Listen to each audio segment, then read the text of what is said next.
Good morning, everyone. I would like to call the zoning hearing to order. Today is December 6, 2023, and the time is 9:30. Please rise for the Pledge of Allegiance. I pledge allegiance To the flag of the United States of America, and to the republic for which it stands, one nation, under God, indivisible, with liberty and justice for all. You may be seated. All right. Okay, we have three items on the agenda today. CPA 2022-00019 has been continued to January the 17th. I'd like to recognize our zoning staff to introduce the first case.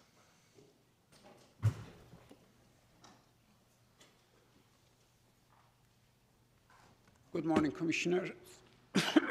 Sharon Badamchian from Lee County Zoning. The first case is the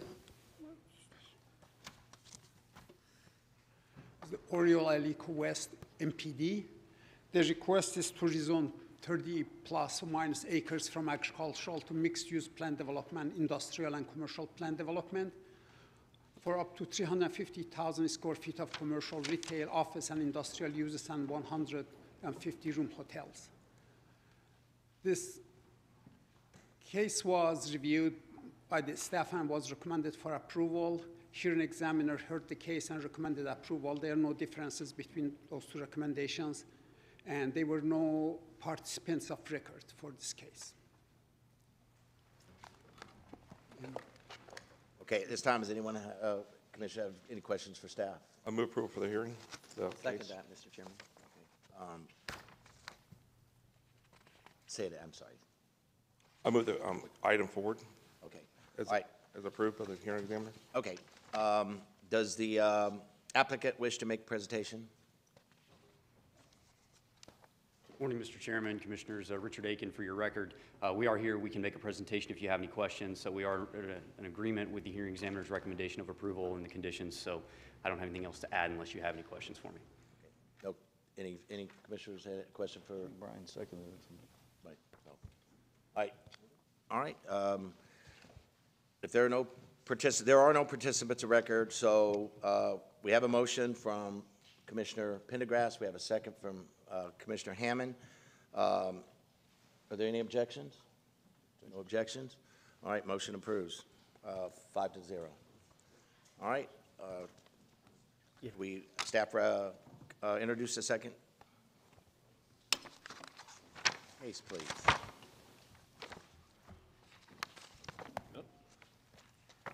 Good morning, Commissioners. Thank you for your time today. For the record, Joe Saraceno from the Planning Section, introducing CPA 2023-00007, McGregor Mixed Use Overlay. This is a privately initiated small-scale amendment, meets the criteria of Chapter 163, 3187 of the Florida Statutes for small scale.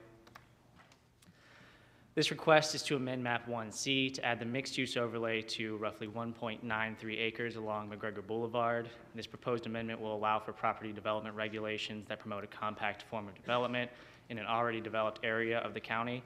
Staff recommends that this amendment be expanded to include the rest of the commercially zoned parcels along the same block between Edinburgh Drive and College Parkway on the west side of McGregor Boulevard. This would add roughly 1.8 acres to the request, bringing it up to 3.73 total acres. This amendment aids with the redevelopment of existing commercial parcels consistent with policy 1.1.1 and as properties within the intensive development future land use category described in policy 1.1.2. This future land use category recommends or encourages mixed use development. This amendment will enable redevelopment in an area where compact development can be achieved and where urban services currently exist, consistent with Objective 2.2. Policy 11.2.1 discusses the criteria for inclusion within the mixed-use overlay. Staff finds that the property is located within the extended pedestrian shed of established transit routes, has distinct pedestrian connections, and the possibility of automobile connections to adjacent parcels without accessing McGregor Boulevard, is located within the intensive development future land use category, has adequate public facilities and infrastructure, and will not intrude into predominantly single-family residential neighborhoods. Policy 11.2.3 provides the board with the discretion to extend the boundaries of the mixed-use overlay up to 1/4 of a mile to accommodate adjacent developments. Staff analyzed the potential impacts to trip generation and to Lee County utility services and found that impacts to the roadway network would be minimal, resulting in less than 50 additional peak hour trips, and service capacity from LCU will remain adequate with the additional parcels recommended by staff. The property owners in the expansion were given notice of the proposed amendment through certified mail. All of them have signed and received the letters. However, none of them have reached out to staff with any concerns or questions. The mixed-use overlay is an optional overlay, so property rights of these owners are not diminished by this action. Staff recommends inclusion of the parcels shown in green for the same reasons outlined in the LEAP plan analysis of this presentation. Sewer, water, fire, EMS, police, solid waste, and public transit services are all available to serve the subject property. The property meets the criteria of inclusion in the mixed-use overlay consistent with policy 11.2.1. The amendment is consistent with the future land use category found in policy 1.1.2. The amendment encourages redevelopment of existing uses, consistent with policy 1.1.1. Staff recommendation will allow for a cohesive development of the adjacent parcels on a single block, and staff and the LPA both recommend that the board adopt the proposed amendments as shown in attachment 1, and there were no members of the public who spoke on this at the local planning agency hearing. Does the board have any questions for staff at this time? Growing up in this neighborhood, I'd definitely like to move this forward. This would be great for that area. It's been a commercial area for 60 years. We all know that area. It's a corridor of McGregor. It'd be great to see some redevelopment there. The item. I'll second it, Mr. Chairman. Does the applicant wish to make a presentation?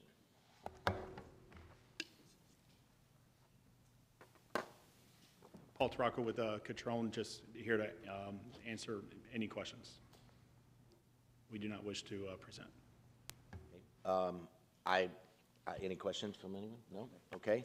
Well, at this time, I have no cards for public comment. Is there any other further comment from the board?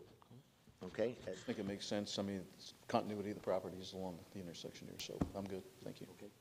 All right. So at this time, we have a motion from Commissioner Pendergrass. We have a second from Commissioner Hammond. Any objections? No objection. Motion approves 5-0. Could the staff please introduce item number 3?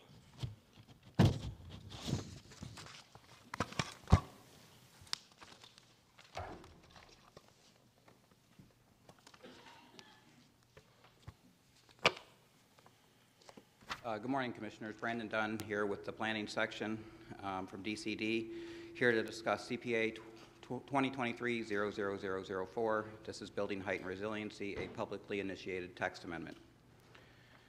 The board directed staff on January 17th to identify regulatory constraints that may hinder redevelopment and to accommodate resiliency. Staff reviewed the entire LEAP plan and found that Goal 23 and Policy 23.2.3 created potential barriers. The amendments that are proposed will remove language that could prevent redevelopment of existing structures from meeting required elevation levels with the same amount of usable space that was previously allowed. Goal 23 currently requires Lee County to maintain 1- and 2-story building heights. However, it's not clear if this is intended to be habitable floors or inclusive of stories that are both above and below minimum flood elevations. Additionally, existing structures on Captiva, both within South Seas and outside of South Seas, exceed the current height limitation imposed by Goal 23. So to say the standard should be maintained at 1- or 2-story is not accurate and should be removed. Additionally, it should be noted that you cannot get a variance from the LEAP plan. As written, Policy 23.2.3 does not allow Lee County to adjust any height regulations affecting Captiva. Height regulations established as of March 23, 2018 do not allow any changes to those regulations. This includes not allowing adjustments that consider the new FEMA flood maps released in November of 2022, roughly 2 months after Hurricane Ian.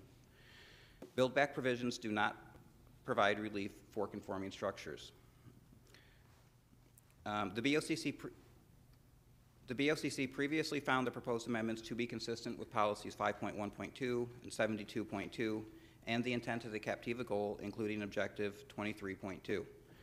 and directed staff to transmit the proposed amendments to the state reviewing agencies on September 6th of this year.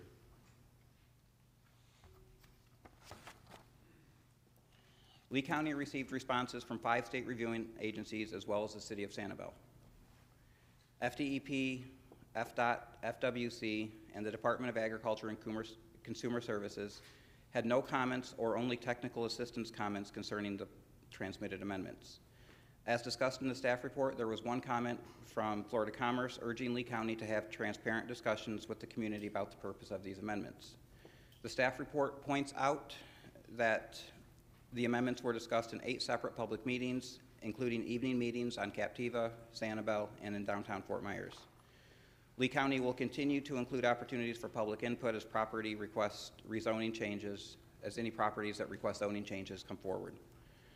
Also discussed in the staff report were the letter of opposition from the City of Sanibel. A staff report addressed the City of Sanibel comments by clarifying that the proposed amendments have no impact on density as defined by the Lee Plan allowed within the Captiva Community Plan area. Staff recommends that the Board of County Commissioners adopt the amendments as shown in Attachment 1. And we are available for questions if you have any. Commissioners have any questions for staff at this time? Maybe for Michael, who's here today. Michael, he mentioned the letter we received in part of one of the reviews from the one agency, Florida Commerce. I know we sent a letter back asking for them to clarify some of their comments that we never seen before in a letter like that. Did they ever respond back to our last letter? No, we did not receive a single response to that. So you asked them to clarify the legal representation of what they refer to and how they define different things. They never would respond at all? They did not respond. Okay, I'm just asking because 11 years of sitting here, I've never seen, we usually don't even, those reviews, we don't even see those, or we don't usually even make that part of the, we see it, but it's not part of the discussion here in the last 11 years as part of any type of comp plan or zoning. So I just understand the dynamics of it, but I was just curious if they ever responded yet. Yeah, they didn't respond, and the reason why you haven't seen it in 11 years is because the state has prohibited by law from him to do what he did. Right. And that's what I set out in my letter to them, and we have not received a response. Okay. Thank you. Okay, any further?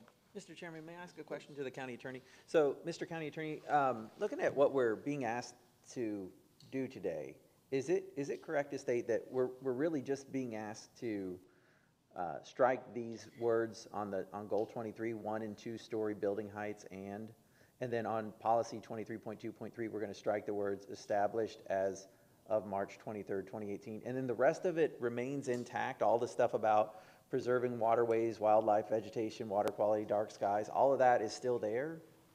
Everything else that you references remains. The only thing we're dealing with are those strike-through words that you see on the screen there. I will reiterate what Brandon was talking about. The language in goal 23 refers to 1 and 2 story building heights. That was never regulatory. That was never created as a regulatory element of the Lee Plan, and it was never part of the Land Development Code. I don't know why they put that there, but you would have to ask Mr. Mintz and the people who created that. With regards to policy 23.2.3, that established a date in which the height regulations for Captiva would be applied. Any changes to the height regulations, as Brandon indicated, would require at a minimum revising the March date to whatever date the new regulations were changed. But to avoid this issue for the future, we've decided to strike that and keep the rest of the language that still protects the character of the island.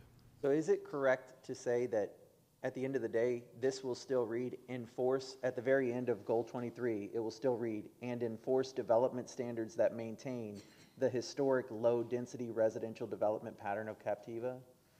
That's going to be the goal still? The last sentence of goal 23 here, where it says, and enforce development standards that maintain the historic low-density residential development? All of that remains the same. So we're not taking that out? Correct. We're removing from 1 and 2 story building heights that were never adopted as a regulatory standard simply because it does not exist. And 2, changing the date or getting rid of the date in this case to allow for the changes that were adopted by the board back in September. Okay. And then just one last question, just because I think it's important to be kind of clear about all this.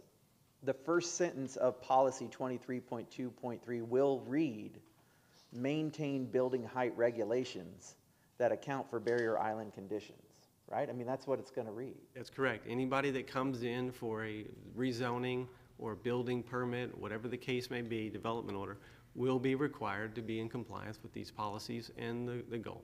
Okay, I just wanted to confirm that I had done my homework correctly and read it correctly, so thank you very much, Mr. County Attorney. What this hearing is not about, it's not about South Seas, it's not about height, it's, as far as creating density or hotel units, that's not what this proceeding is about. Okay, thanks. So, Michael,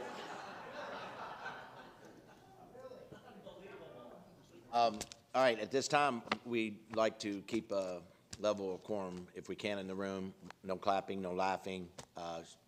Show everybody respect that comes up and speaks, whether they're for it or against it. So I please ask y'all to please try to do that today. Everyone's going to get an opportunity to give me a card to come up and speak for 5 minutes. I'll go ahead and tell you when you come up that the light turns orange. You got basically a minute left, so please try to wind it down. When I start calling, and I'm not finished speaking with the board, I know you guys are not done, but when I do call you up, since we're here, I might as well go ahead and explain it. When I call you up, I'll call a second person so we can kind of keep everybody in line moving, so you'll know who's next. Okay. sorry, I was just trying to do, Michael, so just to clarify, so we've been doing this for 11 months, we've been talking about this, so we're not changing the density today. That'd be through zoning, correct? That's correct. Okay, and so any of those changes, adding hotel rooms, all that stuff with the competition, all that's all through zoning, correct? As far as the hotel rooms, the density, correct? Yes and no. Okay. The hotel cap on Captiva remains the same, that has not been changed. The density cap on Captiva remains the same, has not been changed. What this proceeding is about are the height changes that the board adopted back in September, and limited to the ones that apply to Captiva community. Okay, thank you. You're welcome. Any further discussion? Okay, at this time, I will open up for public comment. I'll call the first name, and that's Bob Moore, and Ariel Hoover, you'll be next.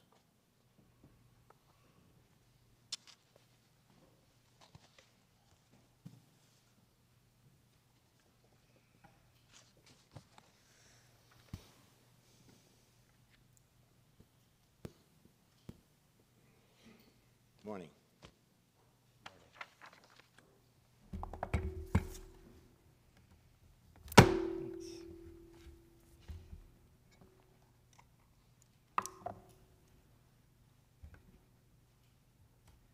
My name is Bob Moore, and I'm a Sanibel resident. I also serve as the co-chair of SanCap Resilience. I'm going to let others expand on the points that you were just making, but I think there was some misleading elements separating this particular decision from the issues of increased height and density. SanCap Resilience is a coalition of citizens and 16 local organizations based both in Captiva and Sanibel, established on the heels of Hurricane Ian. And its mission is to lead a community-based initiative to build resilience and protect the vibrancy of our sanctuary islands long into the future. And the purpose of founding this group was to support citizens and businesses to rebuild in ways that increase resilience to future storms and other climate-driven events, and to complement government-led resilient efforts by providing community feedback to guide planning. And regarding today's topic and the decision that was previously made, the feedback is clear.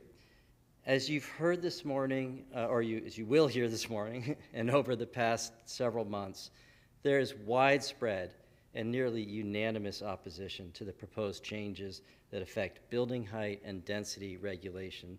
That resistance has been from all sectors of the community: environmental groups, community groups, civic organizations, businesses, the City of Sanibel, the Captiva Community Panel, and individual citizens. You've heard from local experts many reasons the proposed changes do not make sense for resilience. They'd increase vulnerability to storm damage, traffic congestion, stress on critical infrastructure, and they'd reduce evacuation safety, water quality and health, the natural systems that protect us from storms and flooding. In a representative democracy, as elected officials, you're accountable to your constituents and not to any particular special interest. In this case, your constituents are telling you clearly that the proposed changes will not serve the resilience goals you've set. They do not support the needs and wishes of the community. They are not consistent with the Sanibel Plan or the Captiva Community Plan, and they're not desired by anyone but the developer. So the question today is, will you do your job and represent your constituents? Please vote no and reject these changes. Thank you. Thank you for your comments. Ms. Hoover? Next up will be Holly Smith. Hi, my name is Ariel Hoover, and I'm the president of the Sanibel in the chapter of Lee County chapter of Climate Reality. Not the president of Sanibel, but a resident of Sanibel. Sorry, I can't read my own writing. This is an organization that helps prepare us for climate-wide because of our, I'm sorry, I'm really messing this up. Let me start over. I'm a resident of Sanibel and chair of the Lee County chapter of Climate Reality. This is an organization that helps prepare us, and it is a worldwide organization that prepares us to deal with issues such as climate change. The issue today is one that if we do it wrong, will help cause more destruction to our beautiful homes and our island. And as your constituent, it is my job to let you know how we feel when you don't listen to us. We have told you in many different ways, logically and compelling ways, that building higher is just not right or safe for Captiva. We're a barrier island with a one-lane road leading off of Captiva. Imagine the traffic. Imagine trying to escape when an intense hurricane or something is coming. Do you really want to be responsible for the deaths of those people who can't escape because of increased density or for the destruction of their homes? I don't think you do, actually. We need you to be far-sighted and open to feedback because we voted for you to do your best job for us. For us, not developers. Thank you. Thank you. Holly Smith? Mr. Chair, I waive comments in strong opposition. Katie Smucker?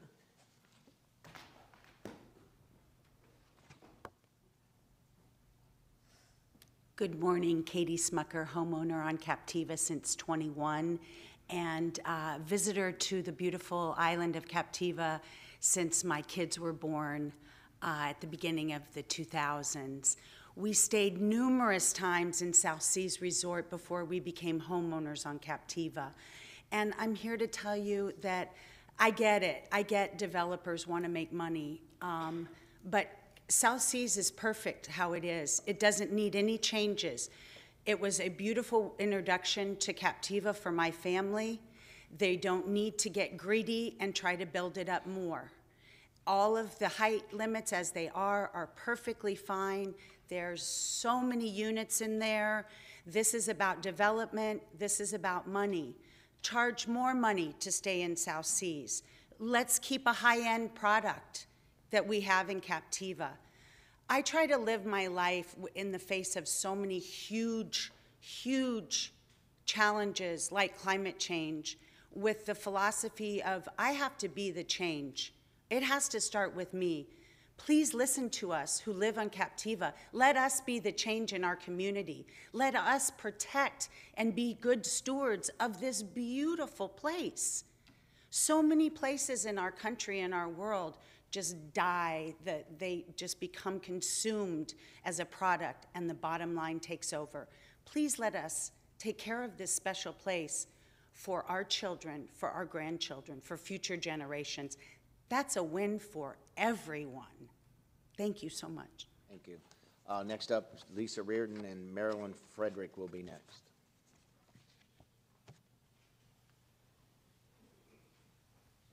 Good morning, gentlemen.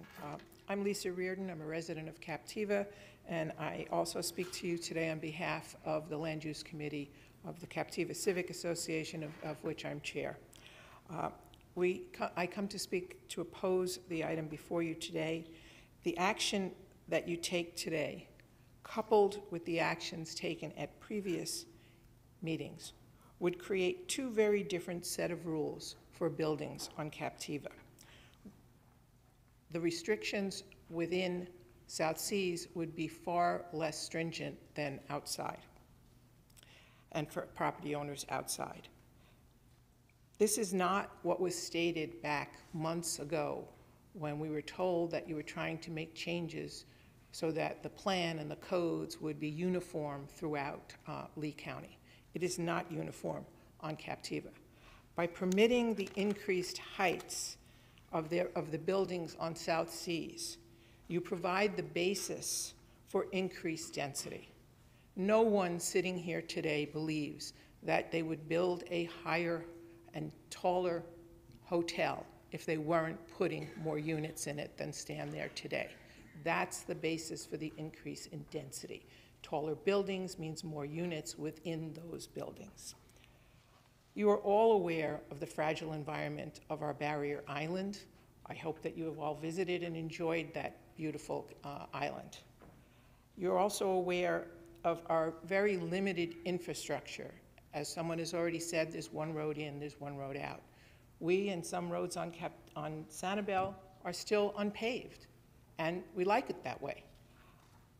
And the actions that you take here would add additional stress and strain, not only on that fragile infrastructure, but on the environment and the wildlife that still are out there and are still thriving there. We ask that you hear what the large coalition of community, residents, businesses, organizations, and government is asking you and has said to you for the last 6 months to please listen to what we're saying. We live there. We know the limitations. We sit in the traffic. We know what it's like now going across the bridge with traffic. When we were coming this morning, it was backed up all the way to almost to San Carlos just to get across onto Sanibel. That's what it would be in the reverse if, God forbid, we needed to do another evacuation. That's what we're asking you to realize when you make these changes. These changes cannot be fixed. Once you make them and taller buildings are built, they're not going to come down. So we ask you please to listen to what's being said. It's rational, it's heartfelt, and it's fact-based. So thank you very much, and we ask that you oppose this legislation. Thank you for your comments. Marilyn Frederick. Up next will be Matt DePaulis. If I pronounced that wrong, I apologize. Please correct me when you come up. I'm Marilyn Frederick.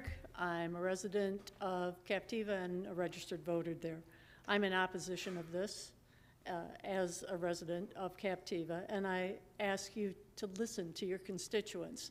13,800 people who said no to this, please listen. Don't let this be a theater of politics, as I've heard one of you say before on a different bill. Listen to us.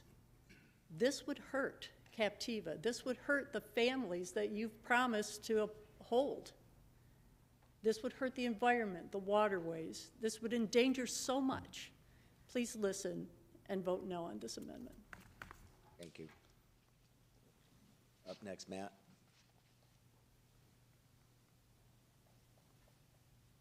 David Mintz will be next. Morning, Commissioners. Matt DePaulis. I'm the Environmental Policy Director for Sanibel Captiva Conservation Foundation, and I'm speaking today in opposition to these amendments.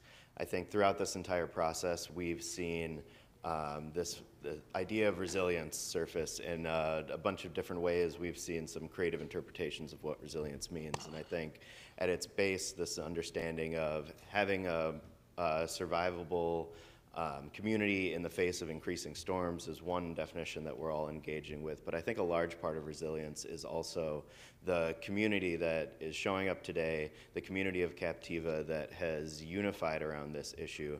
And when you live on a barrier island, when you're living in these small communities, having a relationship with your neighbors and interacting with them in a way that supports the rest of the community is so important moving forward into resilience. And I think that having a community like we do on Sanibel and Captiva is a really unique place, and it really feeds into this idea of a sanctuary island that Captiva is, and is represented by the people that are behind me today and the people that couldn't be here today.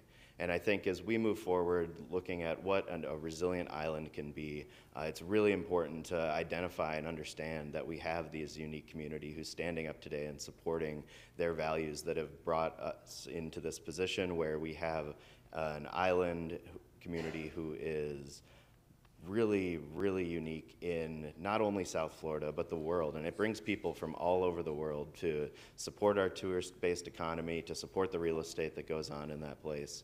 And in my role, I fight for home rule all of the time. I think that the smallest government we have is the most effective, and I think that that is because that small government is the closest to the people.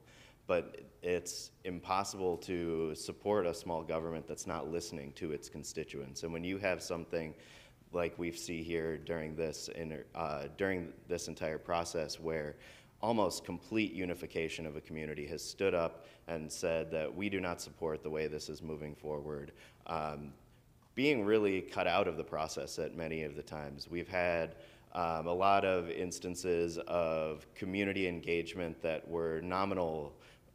People showed up at the island. There were a lot of presentations given. There was a lot of explanation as to why we didn't understand what was happening, why the changes that were being made weren't actually affecting things in the way that we thought that they would be. But there wasn't a lot of opportunity for community input. There wasn't a lot of opportunity for citizens to stand up and really voice what they saw as happening and what they wanted to see for the future of their islands.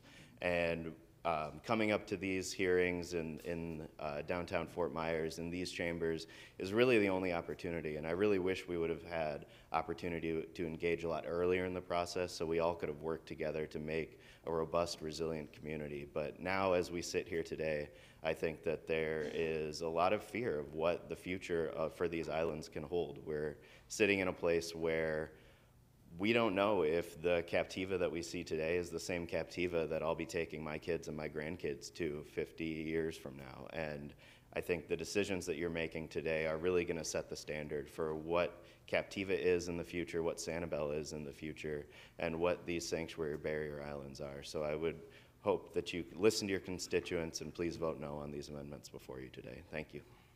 David Mintz. Next, Mark Frederick will be after David Mintz. Good morning. I'm David Mintz, the Vice President of the Captiva Community Panel. On January 17th, 2023, the board, you asked the staff to identify regulatory constraints that prevent increased resiliency to future natural disasters. Excuse me, David, one sec. Mickey, could you reset that, please? Thank you. Make sure you get all your time. Make sure you get all your time. I have 30 seconds. They threw the yellow light on you right away, David. I wouldn't. Anyway, so it was up on the board, and it said you asked the staff to identify regulatory constraints that prevent increased resiliency to future natural disasters. And the staff responded, and it's in quotes, it was also on the board. It says, based on this direction, staff analyzed the entire Lee plan. The comp plan, the Lee plan, is 311 pages long. The staff found only 2 provisions that would not, quote, resilient, both relating to the building heights on Captiva. Think about that. 2 out of the 311 pages. That should have raised a red flag right at the beginning to the board. The State Commerce Department called the amendments a false flag of resiliency, that the real purpose of the amendments was to increase hotel room density for South Seas. I'm not sure we would have used the word false flag, but the Commerce Department was correct. It was building heights and increased density under the guise of resiliency. And the question is, why fix something that was not broken? And now you have the opportunity to prove the state wrong. The proposed ordinance that you have before you in the packet today states that the amendments are necessary to, quote, accommodate required minimum flood elevations. That is just incorrect. The Captiva building heights already do that, 28 feet above base flood elevation. There is just no reason to adopt these amendments. And I want to respond directly to Commissioner Hammond. This change, the removing established as of March 23rd, 2018, removes the building heights on Captiva, which is 28 feet above base flood elevation. It removes that limitation and replaces it by what's now in the new code, which is 35 feet above base flood elevation outside the gates of South Seas and 45 to 75 feet above base flood elevation for heights inside the gates of South Seas. So the heights don't remain the same when you remove that. They change radically. So what we're asking you to do is keep Captiva's building heights the same, up to 28 feet above base flood elevation.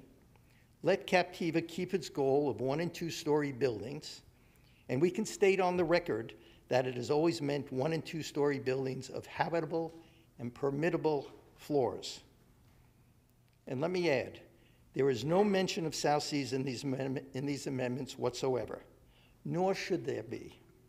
If South Seas wants to amend its administrative interpretation or go through the rezoning process, they can do it, like every other property owner on Captiva. And if South Seas didn't understand the Captiva plan and its building heights that have been in effect since 2012, then they didn't do their homework. Or maybe they thought they could ride roughshod over the Captiva community. I don't know. But I personally happen to believe that Timbers can create a new plan development that respects our heights, respects the plan, respects our Captiva community. But I strongly believe that this board today should not amend the plan for the purpose of giving South Seas increased building heights and hotel density different than anybody else on Captiva. And that's what happens today when you amend this plan. Our attorney stated in his most recent letter to you that these proposed amendments are unwise, unfair, and unconstitutional. So don't do this today.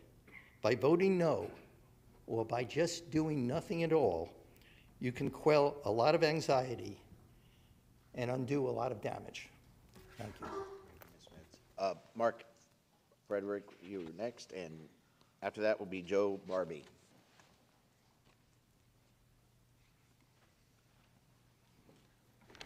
Good morning. Frankly, I'm a little confused by the comments that were made earlier this morning. The proposed amendment still specifically exempts South Seas Island Resort from building height and density limits, right? At this time, you can't, it's not a question. Okay, all right, I understand. At any rate, as a full-time resident of Captiva, I would appreciate it if you could please respond to these questions. Commissioner Pendergrass, why would you exempt South Seas Island Resort from building height and density limits before knowing whether the infrastructure of the island can support such a change? Commissioner Greenwell, how would you feel if some regulatory authority suddenly exempted a resort next door to your home from any building height and density limits? I bet you'd be right here where I am right now. Commissioner Hammond, how is it fair to all the other competing resorts in Captiva and Sanibel to only exempt South Seas Island Resort from building height and density regulations? And Commissioner Sendelli, could you please explain to me how exempting the resort from building density limitations in any way improves hurricane resiliency? I don't understand that. Gentlemen, you know the vast majority of Sanibel and Captiva residents do not want to exempt South Seas Island Resort from building height and density regulations. Why won't you abide by the wishes of your constituents? Thank you. Up next is Joe Barbie. After that will be James Evans.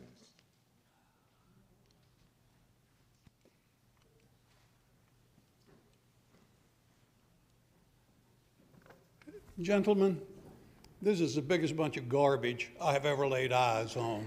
And I come out of the construction and real estate industry. Please stop you for a minute. Sir, speak. Let me stop you for a minute, please. I'm sorry? Let me stop you for one minute, please. Sure. Again, don't react. Let them say what they want to say, just like us. We're going to sit here and listen, and I would like to keep it that way all meeting.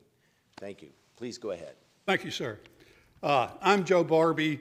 My homestead is at 1151 Leica Lane. When South Seas was purchased, they made the comment at several meetings they had done their due diligence. Well, I'm sure they had skilled people doing their due diligence because one of the owners, Baraka Engineering, I believe it is, said they were one of the owners. They have a gorgeous building loaded with engineers down there to look this over. So, they said they did their due diligence. They knew what the rules were. Now everybody comes with smoke and mirrors about height and flood elevation, blah, blah, blah, blah. It's all smoke and mirrors. The only issue here is density. They want the density increased. It is that simple. Gentlemen, we have a very fragile environment, a limited infrastructure, such as roadways, water, fire, and safety. TKW Consulting Engineers, in the March 2020 report, spoke negatively about South Sea's sewer plant.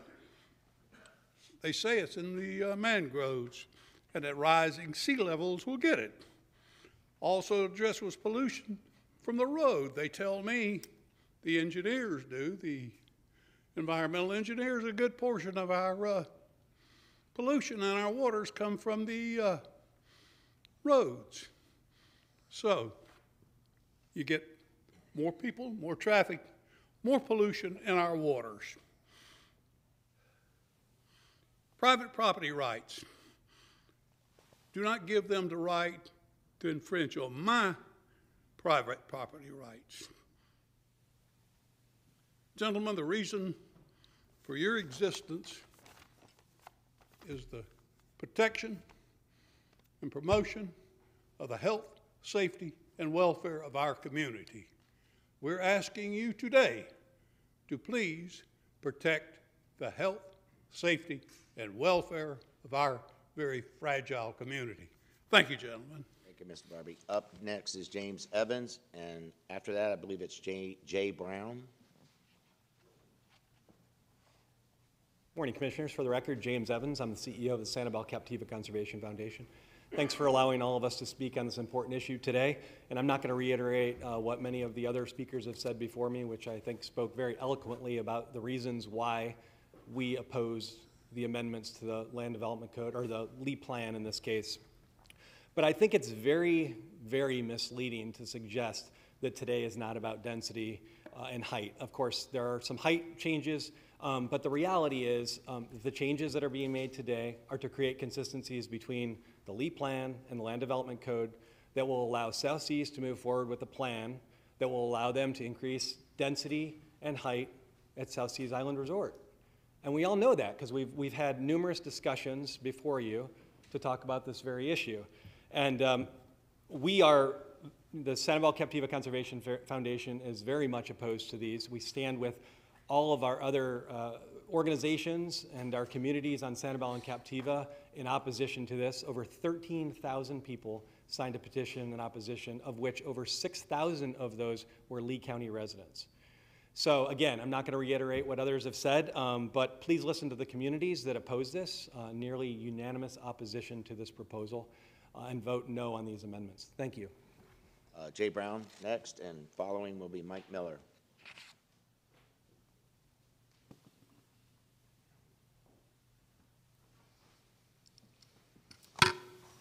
Good morning. I'm Jay Brown, longtime resident of Captiva, president of the Captiva Community Panel, which has long been the body that represents Captiva to Lee County for land use policy. If what you were told this morning from Mr. Jacobs were true, none of us would be here today. Our community is fully in support of allowing Timbers to build back what they had before the hurricane, to build back based on whatever the current flood requirements are. We have absolutely no issue with them being able to build back what they had before. In fact, if there are economic reasons why they have difficulty building back what they had before, we would all be receptive to that.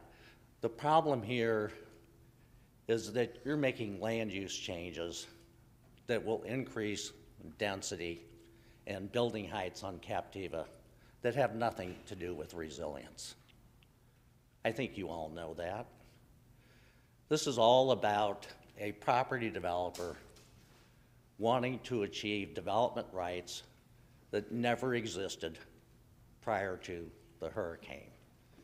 And he is using the hurricane to try to secure additional property rights that he should never have been entitled to. We are totally willing to work with South Seas to ensure whatever code changes or language changes are needed for them to build back what they had with resilience and in an economical fashion. That's our stance. That's clear.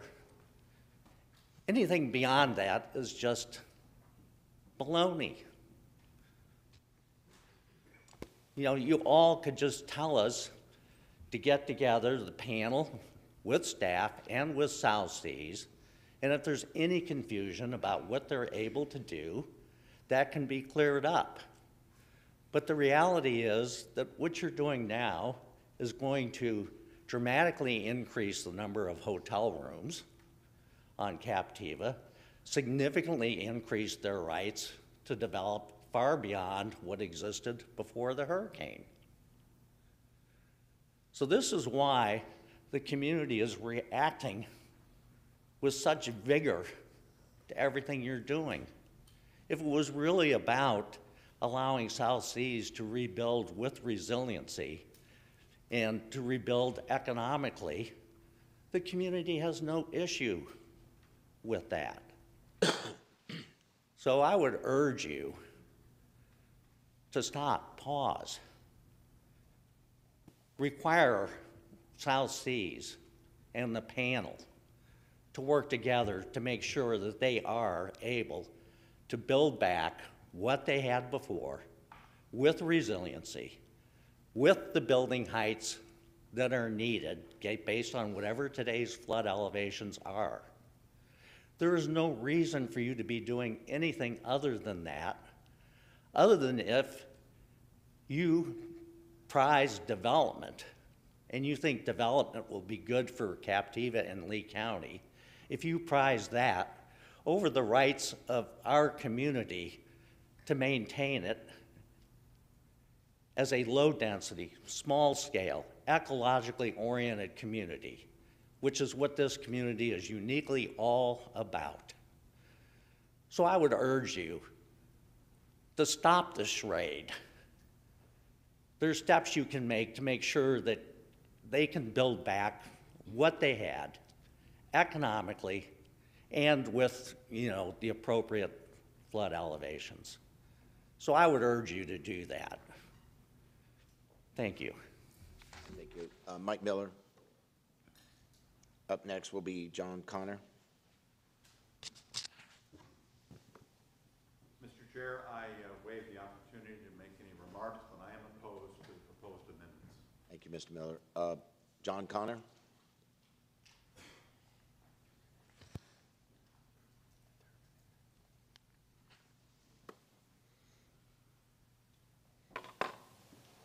Good morning, and thanks for letting us weigh in on this important topic. My name is John Connor, and I'm a property owner in both Sanibel and Captiva. And just by quick history, I mean, my dad discovered Sanibel in the 70s when it was going through its incorporation. And my wife and I began visiting in the 70s, and as time passed, it became my wife and our 2 daughters and myself, and now it's my wife, my 2 daughters, my son-in-law, and our 2 grandchildren. And so we have a vested interest in preserving Sanibel and Captiva. And I would submit to you all as county commissioners that my slant is a little bit different, and I'm not nearly as eloquent as the people that have spoken before me. But I would ask you to think about Sanibel and Captiva in the context of Lee County. To me, Sanibel and Captiva are the crown jewels of Lee County. And everything that we can do to preserve those 2 islands should be done without any question. I've followed this initiative since June of this year.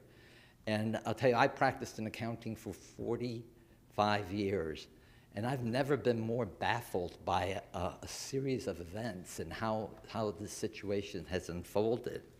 I mean, to think that it started as a building height and resiliency initiative, and to then see it morph into an initiative that will permit increased density on an island that in certain spots I think is 1,000 feet wide, is baffling to me, because that cannot possibly be good for the long-term benefit.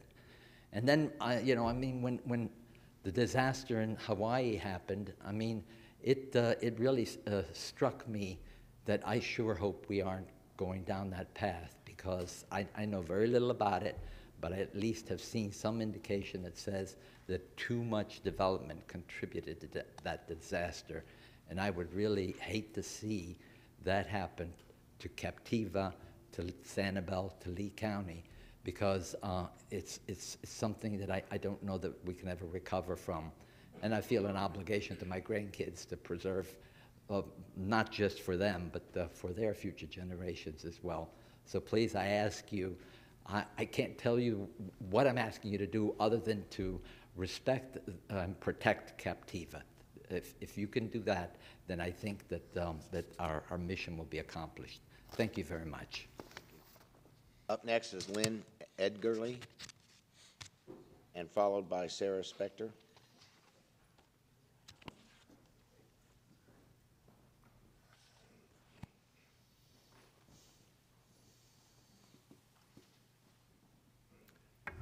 Thank you, Commissioners, for this opportunity. My name is Len Edgerly, and my wife and I fell in love with Sanibel over a number of years, and we bought a home on Sanibel just about 1 year before Ian arrived. And it brought our neighborhood together. It's just been, it's been a powerful event financially and physically, and I think for me and my wife and our neighbors emotionally, because I've asked myself, if in December of 2022 I had known there was going to be a hurricane that would pretty much devastate this house I was buying, our dream house, would you still have done it? Would have you maybe tried Arizona or some other place in the winter? And I knew immediately that the answer is yes, I would have. Because as much as we were drawn to the sanctuary ethic of the island and the deep felt commitment to something very unusual anywhere, it's even more so after the hurricane, because we see in action how much people love Sanibel and Captiva. And you know it when you see it and you feel it. And we're now still waiting for some of the birds to come back. And you know, I think they will. We're seeing more with the alligators we can see from the pond from our house. They're back. But gosh, this is, you have a responsibility of holding in your hands something very precious. And I've done some government work in other lifetimes. These aren't easy decisions. And maybe just slow down, you know, when people talk to each other about this. I spoke with Representative Botana for my Sanibel Journal podcast yesterday. And he cares about what's at issue here, and he hopes that by talking all sides, I was impressed by the representatives of South Seas at the meeting. These are good people, smart people. None of us is evil, but sometimes it just takes a little longer to get to the place where people can say, okay, we're all equally irritated with what we've got here. That's maybe a good time to say we're done. But I don't think we're there yet, and appreciate your time. Thank you very much. Sarah Spector. Up next will be Tony LaPie.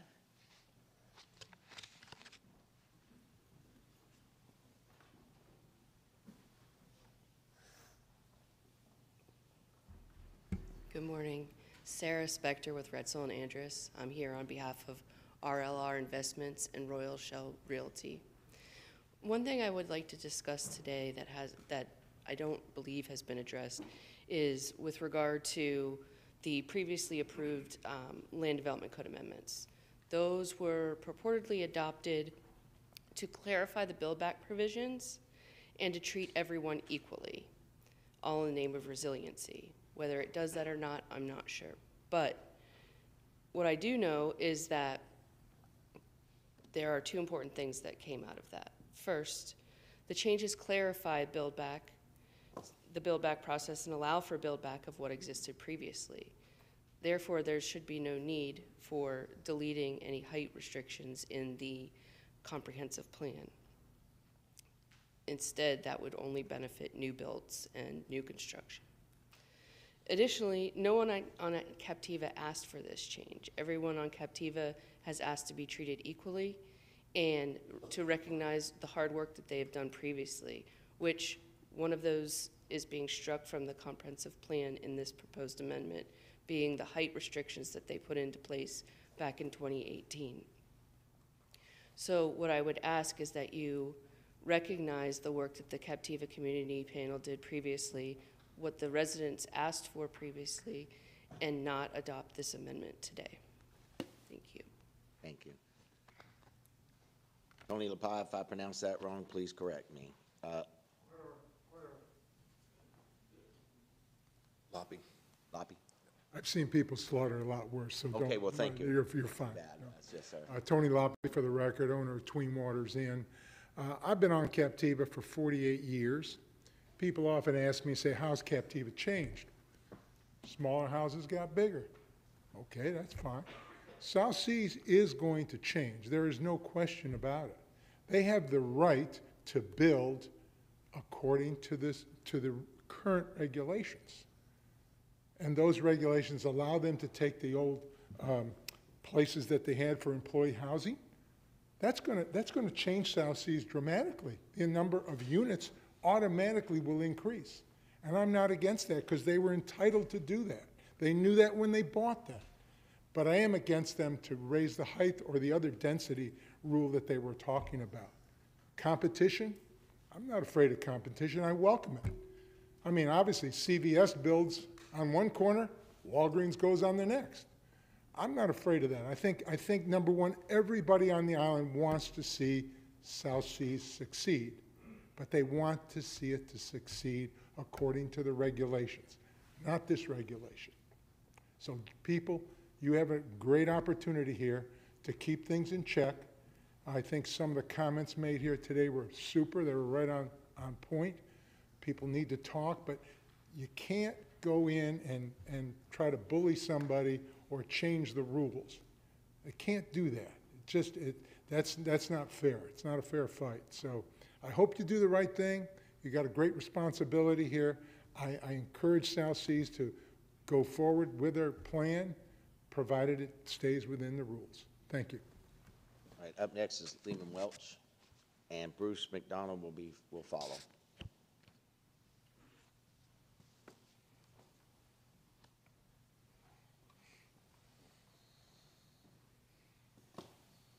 Good morning, Commissioners. My name is Lyman Welch. I'm a Sanibel resident, and I'm here today speaking on behalf of the Sierra Club Calusa Group. The Sierra Club is a nonprofit organization existing to enjoy explore, and protect the planet. Captiva Island is a gem here in Southwest Florida. People from all over the world come to enjoy the wonderful beaches and the unique character that exists on Captiva. The Sierra Club Calusa Group is opposed to the changes that you're proposing for the plan. These changes related to building height on Captiva will adversely affect the character of Captiva and the regulations that have been long-standing that have been in place to protect that character on Captiva. Captiva is special because it is a fragile barrier island. There is great natural wildlife and natural beauty present on Captiva. That's what the tourists come to enjoy, and the residents of Captiva enjoy and respect. And the height limitations and retaining density controls help to maintain that. By changing these regulations in the plan, you would violate the Florida's Comprehensive Plan Act because you've not done a thorough analysis looking at hurricane evacuation routes from Captiva that would be affected by this plan. You've not looked at the water resources or the sewer impact of these changes. The height increases would lead to increased density on Captiva. And those problems should be thoroughly analyzed before you make any of these changes. So in conclusion, I and the Sierra Club Calusa Group oppose these changes. We ask you to retain the existing height limitations that are in the plan. Thank you very much. Up next is Bruce McDonald. Mayor Johnson, you'll follow.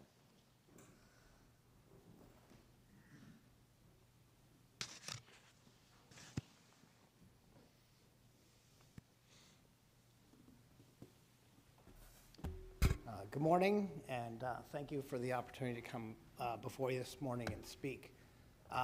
Commissioner Hammond, I think you asked the quintessential question in this matter, which is when you asked for some clarification on Goal 23, and you said, are we going to keep the language that says maintain the historic low density of residential development pattern of Captiva? And the answer is yes. Density, just to make things really simple here, because I think this has gotten too complex, density is population divided by area. The area of Captiva is not changing. If we increase the building heights, which we are doing, from 28 feet above base flood level elevation to 35, we can have a 3-story structure instead of a 2-story structure. So condominium buildings, which we have several on Captiva, can go from 2 to 3 stories. That's a 50% increase in the number of units that we have in the same area, which increases density. So let's not confuse the facts that if we take away the building height limitation that we have in there, we are gutting the purpose of our policy, and we'll increase density. I've been a long-time resident of Captiva Island. I've owned out there since 2010. I'm a registered voter out there. I'm amazed at how this process has come to this point, but I'd urge you all to exercise the will of the people, what the people are clearly asking for you, and maintain the code that we have in place today. Thank you for your time. Mayor Richard Johnson.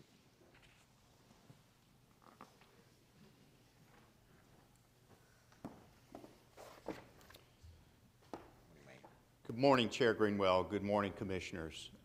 Once again, I'll repeat, thank you very much for the opportunity to come speak before you today, not only for me, but my communities as well.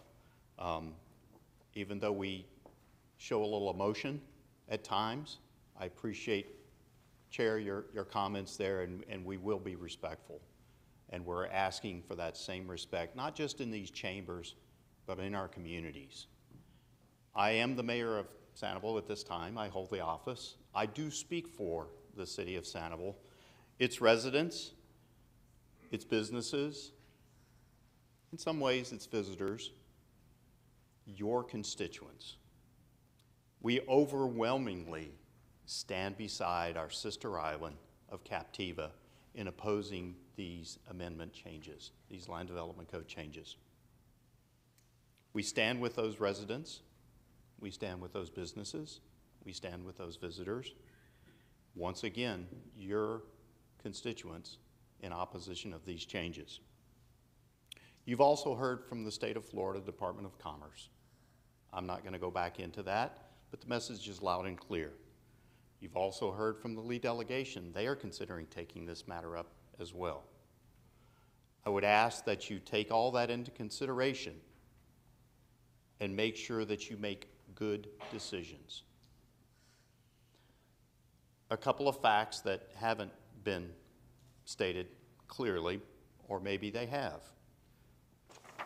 This development is at the end of an 18-mile, 2-lane road over a causeway that we all know too well, how critical that infrastructure is to us. As I drove across this morning, we are close to finishing the roadway changes, and I sincerely thank you for all your help in getting that accomplished. Monumental changes for us, monumental.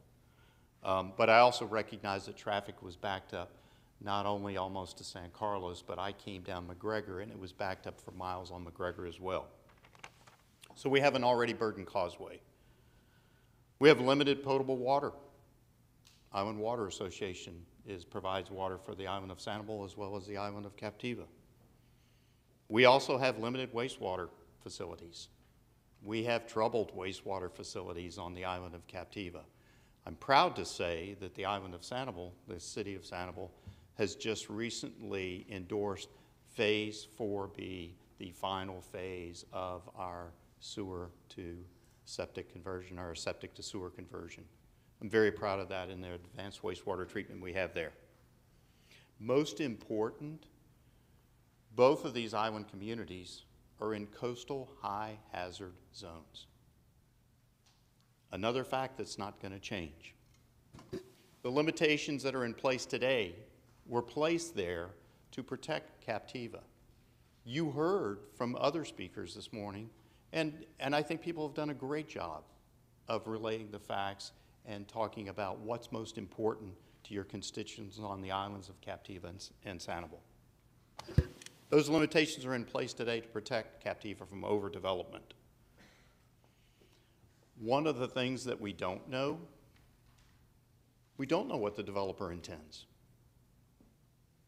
I can read the handwriting on the wall, and clearly, as I see it, the developer intends to increase density and increase intensity of use. As one of the other speakers spoke out, there are opportunities for this developer to do exactly that within what is set in place today. The developer, through their due diligence, as you heard earlier, is well aware of these limitations that they're faced with. We want the developer to be successful. We want the crown jewels of Lee County, Sanibel and Captiva Islands to be resilient. We want the developer to be successful with that. But we want it to be done within the rules and regulations that we've all been playing by for many years.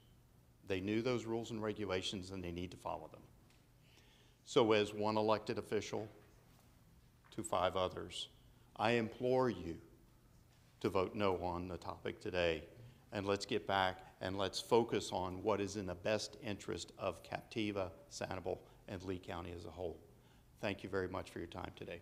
Up next is Natalie Dial. Neil Montgomery will follow.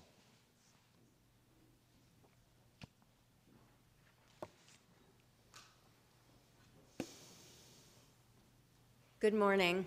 I'm Nathalie Pyle. I am a apologize. full-time resident of Captiva for 20 years and a voter there. My message to you this morning is simple. Don't do this. Don't amend the Lee Comprehensive Plan to increase height limits and density on Captiva.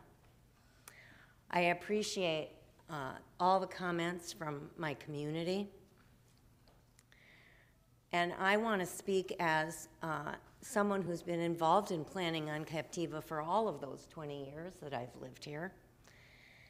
These amendments were proposed to you with zero input from the community of Captiva.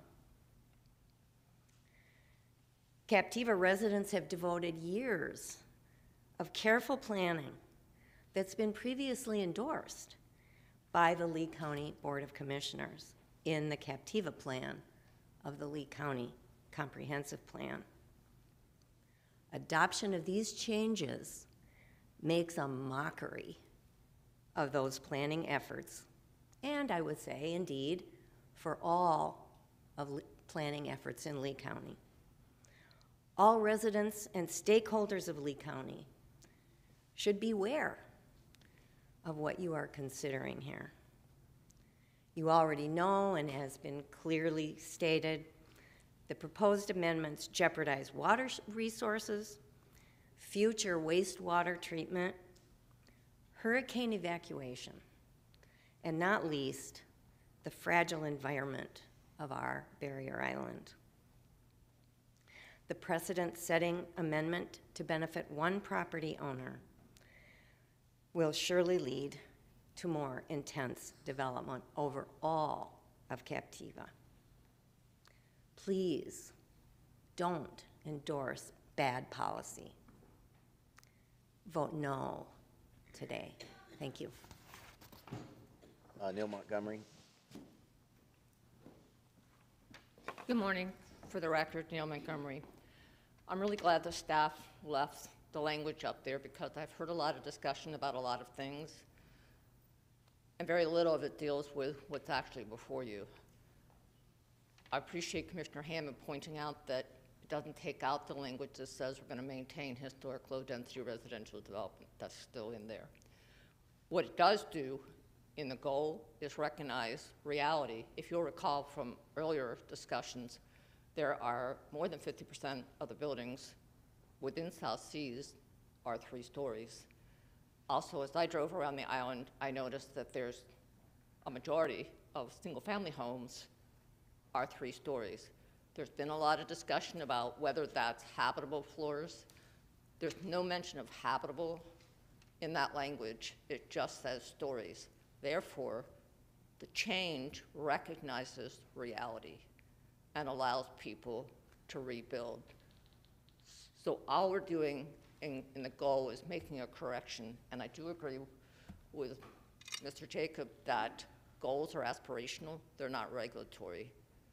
So that's an important point to realize. Then on the policy, again, it's allowing the county to be consistent with changing FEMA elevations.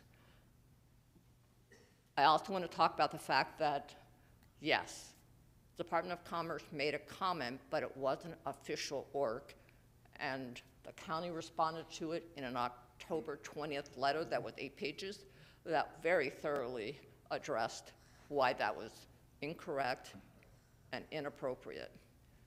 Obviously, I agree with the letter from October 20th. There's been an indication, a lot of folks here from Sanibel.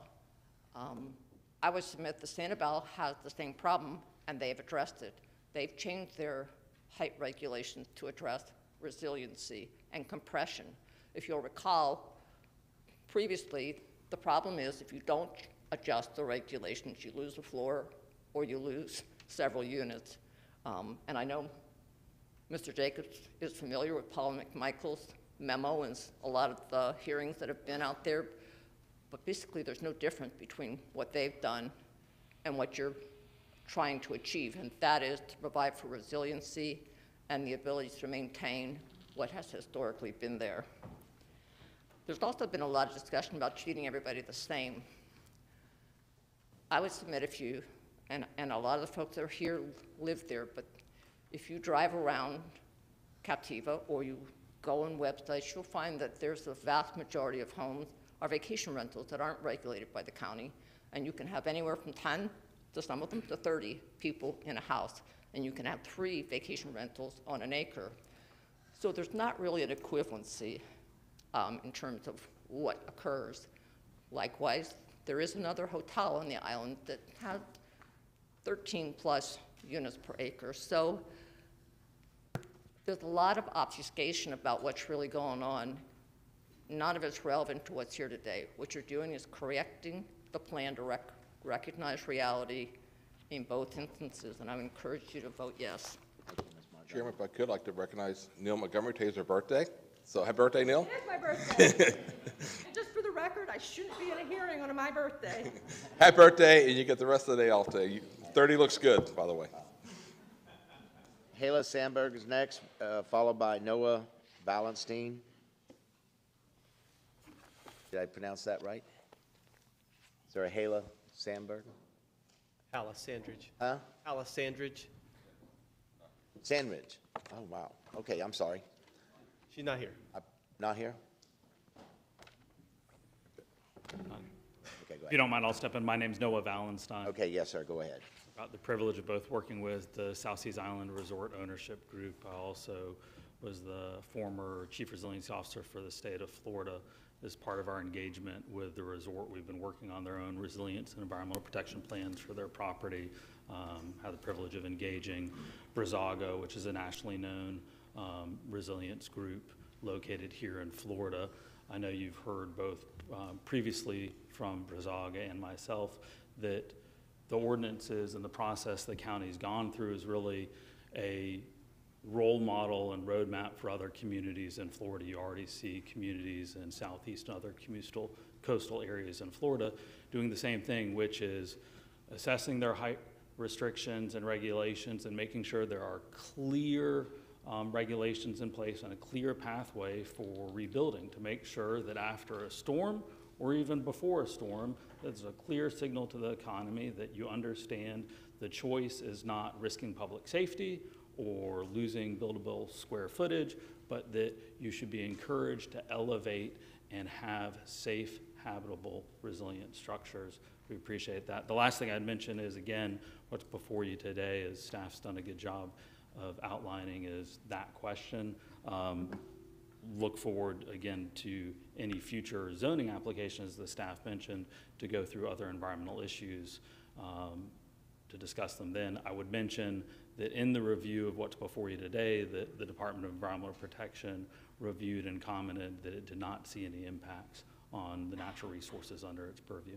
Thank you very much. Up next is David Henson.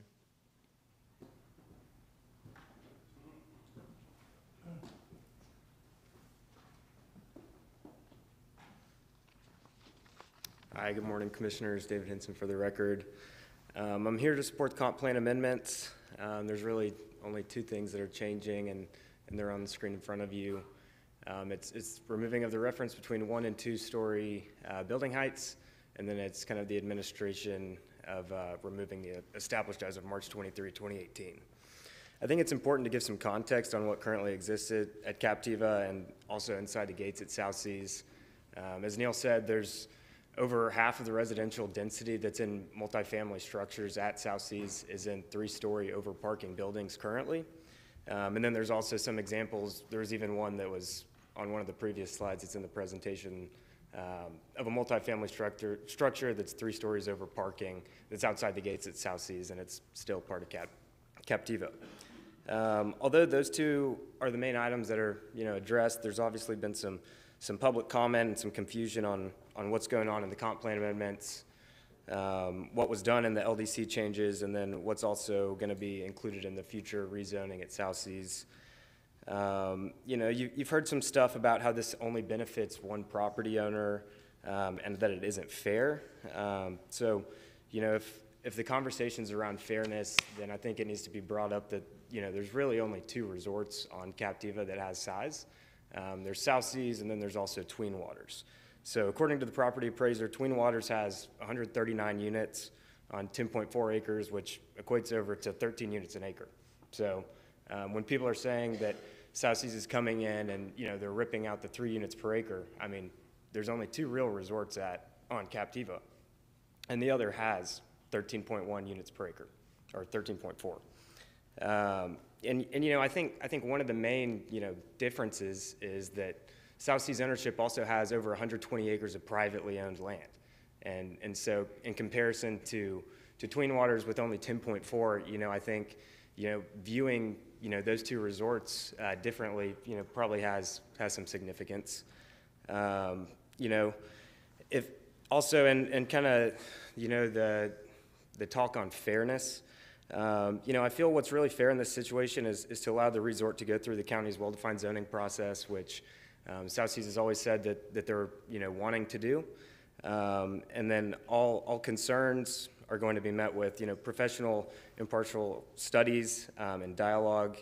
And we can assure you that the rezoning ask and future development plan will be very thoughtful, and it isn't going to be anything close to 13 units per acre. Awesome. Thank you. Verdell Eckberg.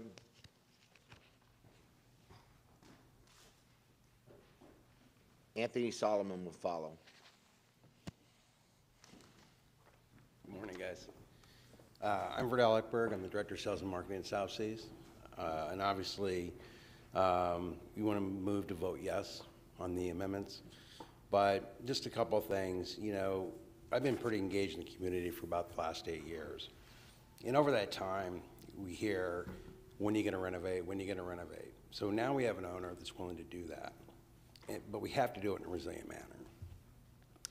We want to bring back our workforce quickly and as possible. So thank you, and vote yes. Anthony Solomon. Sean Farrow will follow. Good morning, Anthony Solomon. I'm the owner of the Ronto Group, which is part of the South Seas ownership. Here today to ask you to adopt these amendments to provide clarity and consistency for future rebuilding and as well for resilience, not just for the built structure resilience, but also for economic resilience, so that in the future we have structures that don't get destroyed, that we can bring people back to work quicker, bring guests back faster. Very important for the county. We don't want to have to go through laying off as many people as we did again. We're in the midst of rehiring all of them as we move forward, but I think everybody needs to recognize the economic resiliency. This is one of the most important resorts for the county. This is a very tourist-based economy, and having to be offline for over a year, it'll be years before we're back to full strength. And I think that's lost on some of the people here today, that there's a lot of jobs and this economy counting on it. So thank you very much. Sean Farrow.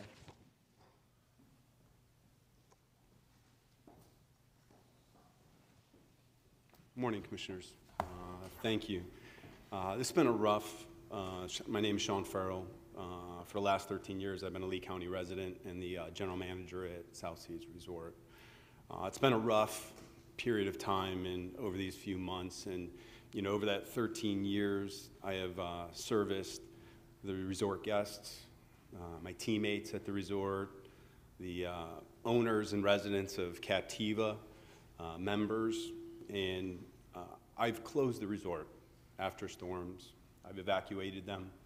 I've had to terminate 400 associates and then bring them back and listen to the stories and the challenges they go through. I'm here in support of the amendment, and thank you for all the work and all this that you have to go through to understand the best decision. So I do appreciate that. Your support on this will help me get my team back to work. We're up to 79 associates working. They're happy, they're excited.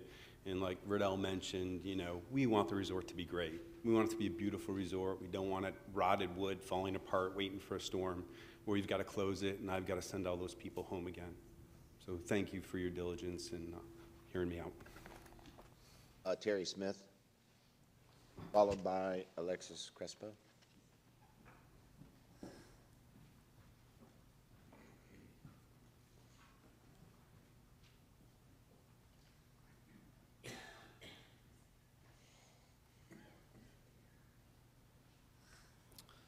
Good morning, Commissioners.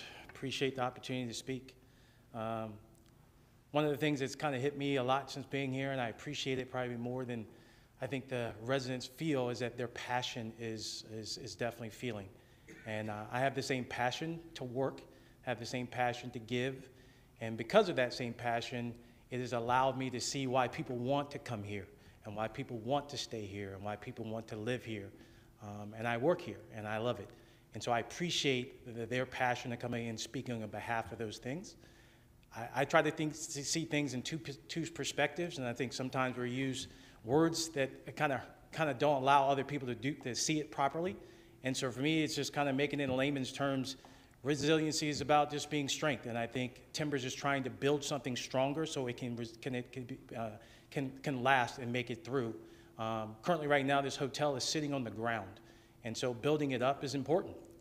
It's sitting in a vulnerable position, so in order for it to be where it needs to be, that's one of the steps it needs to have in order to build it up. The second part is the density, and I think that's just, for me, it's just listening to people say about all the density, and that's, for me, in layman's terms, that's just feeling overcrowded. It's too tight. It's happening every single day on this property and on that island. It's happening here every day. It's not being stopped. So unless somebody's taking names and stopping people from crossing the bridge, these people are coming to this beautiful paradise every single day. There are activities on this island every day. There's a party, there's a wedding, there is something happening every day. There was just a 5K or 10K that happened past last weekend. I had to be detoured to get to my job. That's just part of it. It's part of what happens here. We enjoy it. We're all coming into season right now. And what does that mean? Density. All these people are coming here anyway. Whether this happens or didn't happen, they were coming anyway. That's why everybody is here. The biggest thing that and I said this at the last time, is understanding the purpose of what's going on, and I think it's happened in every conversation, and that is change. Nobody likes it. Nobody agrees with it. It's uncomfortable. We're triggered in our mind to think every time something changes, it's a bad thing, and it's not. It's not always a bad thing. It's inevitably going to happen no matter what happens in our life. We're all getting older. Things are changing. There's nothing on this island that was the same 70 years ago. There was nothing on this island that was the same 40 years ago. And there definitely is nothing that was on this island the same as it was a year ago.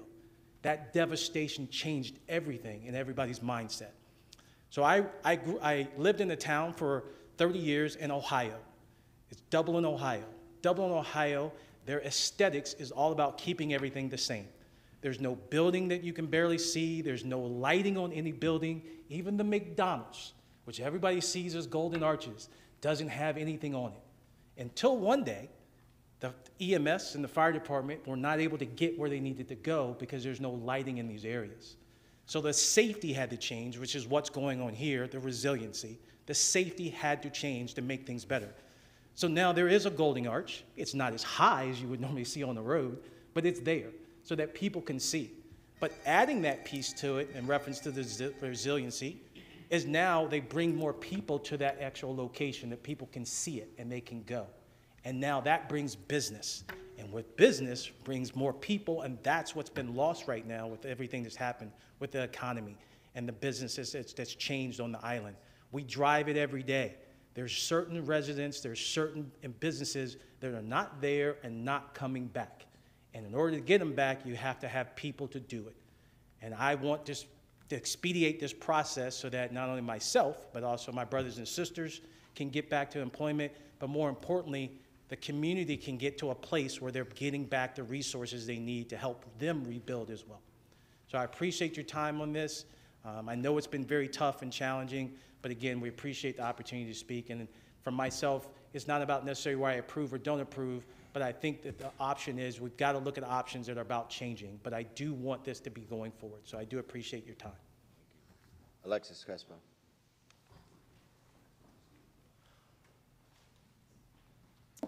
Good morning, Alexis Crespo. I am Vice President of Planning with RVI Planning and Landscape Architecture. I'm a certified planner, and I'm here in support of your staff and asking you to adopt these very minor housekeeping amendments before you. I'm glad these were left on the screen the entire meeting so people can focus on the very minimal strike and underline before you. The date has to change. You adopted an ordinance changing your LDC cited in that policy on September 5th, I believe. So the date just has to change. And in the 1 and 2 story building heights, if you heard from other speakers, there are existing 3-story buildings in South Seas, outside of South Seas, within this community planning area, that would have a really hard time getting a development order permit or any permits to rebuild if that language stays in your comp plan. It's very important to have internal consistency between your comp plan and your implementing LDCs. So we would ask you to vote yes for this today and make those items consistent based on your vote in September. I've heard and listened obviously for the last hour or so, and it's very clear that the bulk of comments here are concern, frustration, fear about a PD or a plan development zoning application for South Seas that has yet to be filed. Our firm was hired by South Seas to work with Baracco and Associates and submit a plan development rezone application where we will have a concept plan. We will have to show where development will go. We will have to show building heights. We'll have to show density, intensity, and we'll have to stand before you, as well as your staff, your hearing examiner, and justify if that proposal is acceptable based upon the LEED plan and the land development code. And I genuinely look forward to that hearing when all the concerns will actually be directed at what they're getting at, which is our PD rezone application. This today is not that application, and we will be back. But in the meantime, please vote yes to have a consistent LEED plan and LDC. Thank you. Marina Blowitz? I probably butchered that, so please correct me.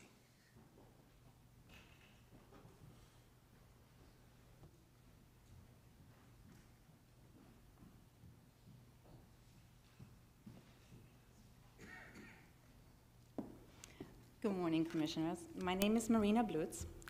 I'm a long-term Sanibel resident. I have 3 children that grow up on Sanibel, and I'm the Director of Owner Relations at South Seas. During the last meeting in September, I was able to share a little bit about us, the Timbers, and how far they went for us team members facing the aftermath of the storm. Today, I'm here again to ask you to support South Seas' plans to rebuild with greater resiliency. Every day in my world, in my job, and in my day-to-day, I see and hear how much uncertainty the storm has brought us. I see it on owners that facing hardships of losing rental income for over a year, with added assessments and increased fees, and our dedicated team who has been serving our guests and owners for so many years. Although we were able to bring back some of the team members, the delay in rebuilding has limited this significantly. Rebuilding resiliency will restore our cherished paradise and create opportunities for our South Seas families to come back, new job seekers, and our community's future. It's crucial to offer stability during and after the storm to attract and retain families. As a personal example, I would like to share 2 of my children are still attending the Sanibel school. In one of their classes, there's 11 kids. It used to be 1 grade level, 2 classes, 20+ kids. So we can see the need of rebuilding Sanibel and Captiva for also families that live here, young families that want to move here, not just owners and guests. While they're very important to the tourism industry, we do also live here and need to have the jobs opportunities to grow our careers. Despite my employment with Timbers, I'm here today as a homeowner on Sanibel. I'm a Sanibel resident and a mother who's advocating for our community's well-being and our future. Just as a brief mention as the evacuation roads and how we evacuate at South Seas, I've been part of the team that is part of the responsibility to evacuate guests with Irma as well as with Ian, and we have made the decision before the county has called for a mandatory evacuation to evacuate our guests and our team members to keep everybody safe, often before anybody else done so. So thank you for your consideration for this essential vote today for a more secure and appealing future for everyone. Please vote yes. Thank you. Up next is Everton Maxwell, followed by Delbert Barnett.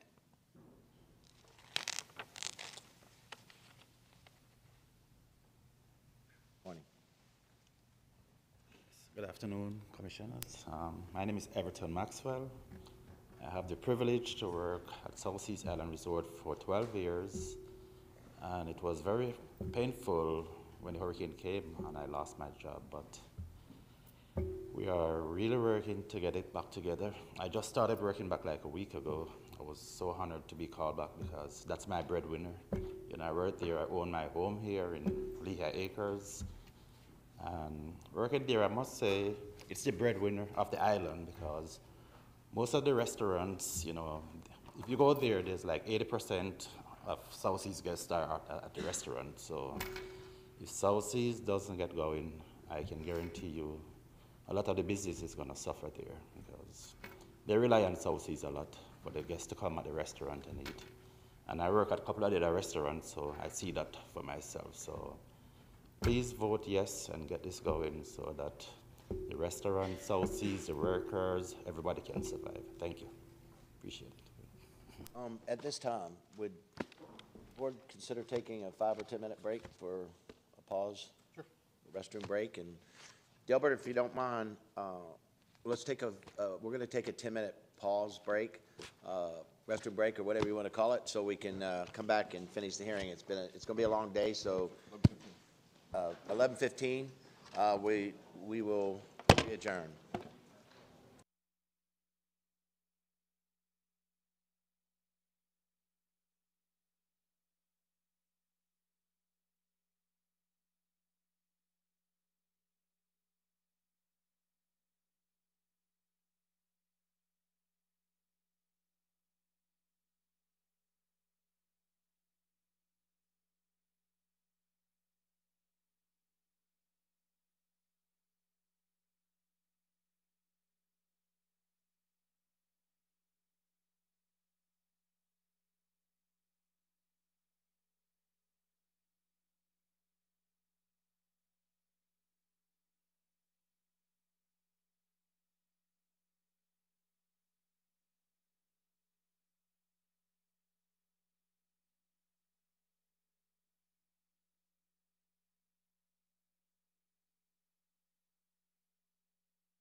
I'd like to bring back to order the meeting. It's 11:16, and the next speaker will be Delbert Barnett. Thank you, sir, for waiting for us.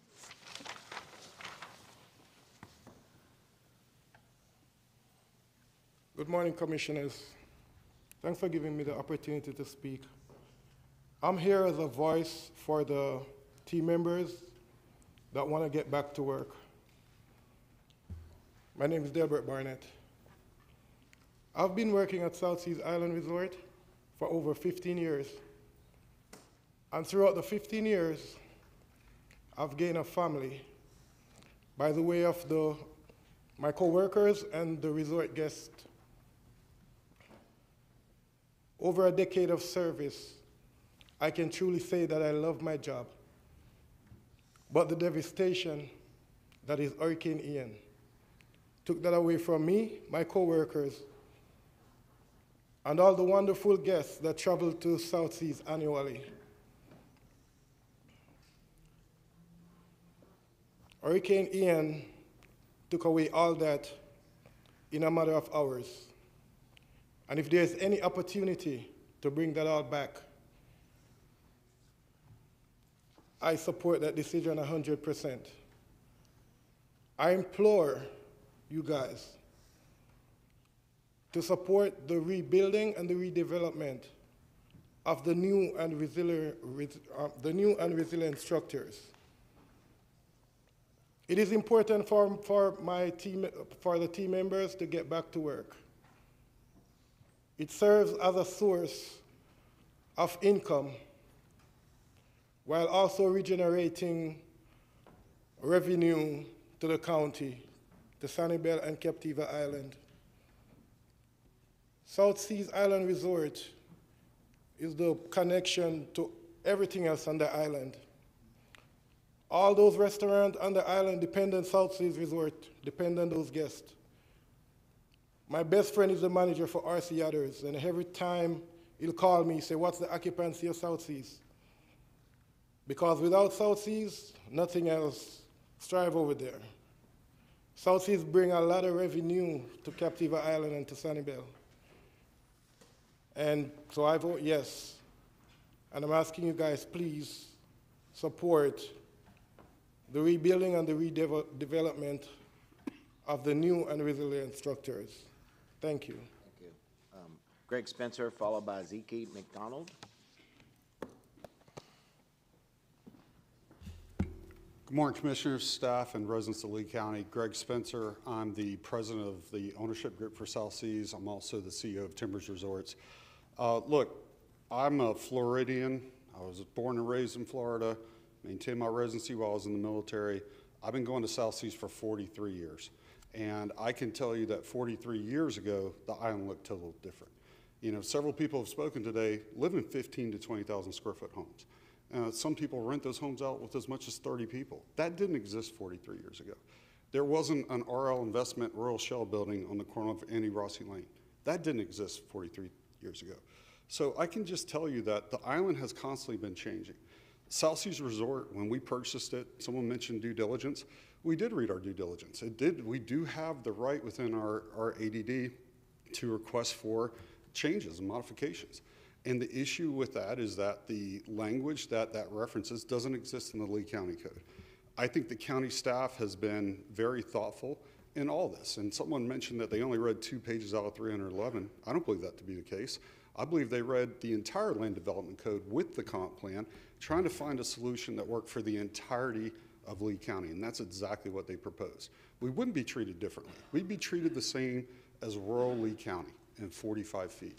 We've said repeatedly that we are not going to ask for 75 feet, that we are fine with the 45-foot measurement. And frankly, you know, when we do submit our zoning application, that's what we'll submit. And as I kind of alluded to before, we absolutely will review this with the owners of South Seas before we submit it. We've committed to that.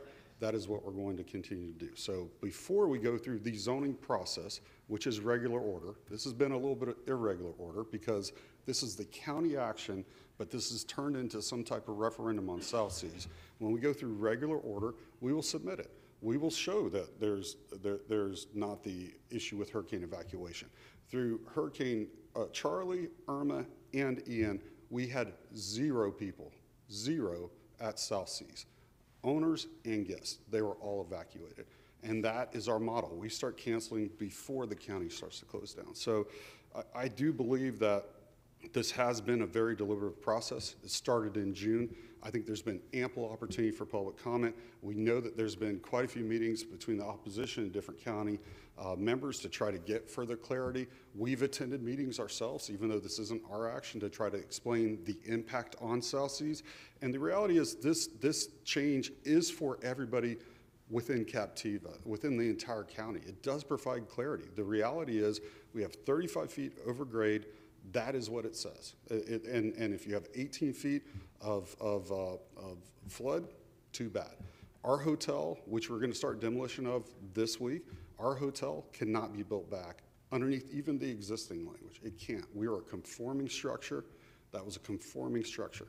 There is no language regarding to non-conforming structure. So we believe this proposal right now, and I do think there's one thing that's important to say. We keep leaving out that create mixed-use development of traditional commercial properties and enforce development standards that maintain the historic low-density residential development pattern of Captiva. This resort has been out there far longer than some of the areas have been developed on Captiva. We do want to bring it back. We've already invested $50 million just in hurricane cleanup and some of the repair we've done to date. We intend to build $50 to $60 million of new amenities, and frankly, once we get clarity, we intend to submit our zoning application, which we 100% will review with the owners of South Seas before we submit it to the county. So respectfully, I think your staff has done an incredible job. We support everything that they've done. We think this is right for all of Lee County, as well as even folks that might not realize that they need this in the event of a total destruction. So thank you for your time. We respectfully ask that you support this. Thank you. Zeke McDonald, followed by Larry Shope.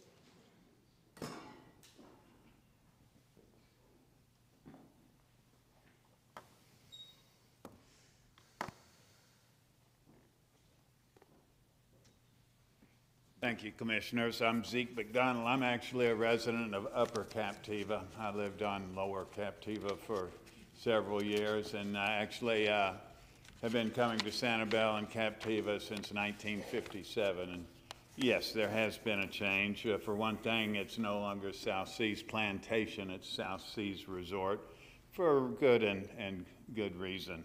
I'm very sort of gratified to hear that there's so far been a dozen people to speak in favor of this amendment. But honestly, this amendment to me seems like a wolf in sheep's clothing. First of all, height is not going to be a contributing factor for resiliency. I would think as in the uncommon meteorological event of a hurricane, a higher building is not going to be more resilient than a lower building. In fact, I've found on Upper Captiva, especially after Charlie, the older buildings have been more resilient. Though they rock with the wind, they keep standing. But many people here, for one thing, it just seems to me it's obvious that the overwhelming majority of the residents and businesses on Sanibel and Captiva are opposed to this. And I think that one reason they're opposed to this amendment is because height is going to imply greater density. I've been on Captiva when the road in front of Tween Waters, that section of road parallel to the Gulf of Mexico, has been rendered impassable by not even a hurricane, but just high waves. So you add to that a little bit more density or higher buildings up in South Seas, it is only going to increase the pressure. Last night I went out to Captiva where I get my mail. I spent over an hour and 15 minutes in traffic trying to get off the causeway, and this was at 7, 8 o'clock, not during the rush hour, the 4 to 6 area. The whole infrastructure of this barrier island, these barrier islands, is not sustainable to high development. These are very delicately built and their very existence is not writ in stone. It's not New York. You can't go down to bedrock and build as high as you want. These are all made of sand and shell. And I'm sure that engineers will figure out a way to build a 80-foot building and have it last through some kind of meteorological event. But I'd say that a bad hurricane would take them out. A lot of people, residents, and all the businesses of Sanibel and Captiva have come out against this. They say it's unfair to change the long-standing zoning, and I think it is. The Captiva plan was built as a result of much discussion and much many studies of the character of these islands, which has, as some have pointed out, are the cornerstone of tourism in Lee County. But to change the building codes and for the benefit of one business is just ridiculously unfair. There's overwhelming public condemnation of this. The idea of building high buildings on a bridgeless barrier island or a bridged barrier island, it just brings back the castles made of sand kind of song that Jimi Hendrix did. This amendment to the Captiva Community Panel is intrinsically going to change the character, the ecology, and the fragile nature of the barrier island. Think of the fresh water, think of the sewer, think of the evacuation. These do not do anything to help that. On the other hand, it is very detrimental to those safety considerations. I implore you to vote this amendment down. Vote no. Thank you. Larry Shope, followed by Melissa Lehman.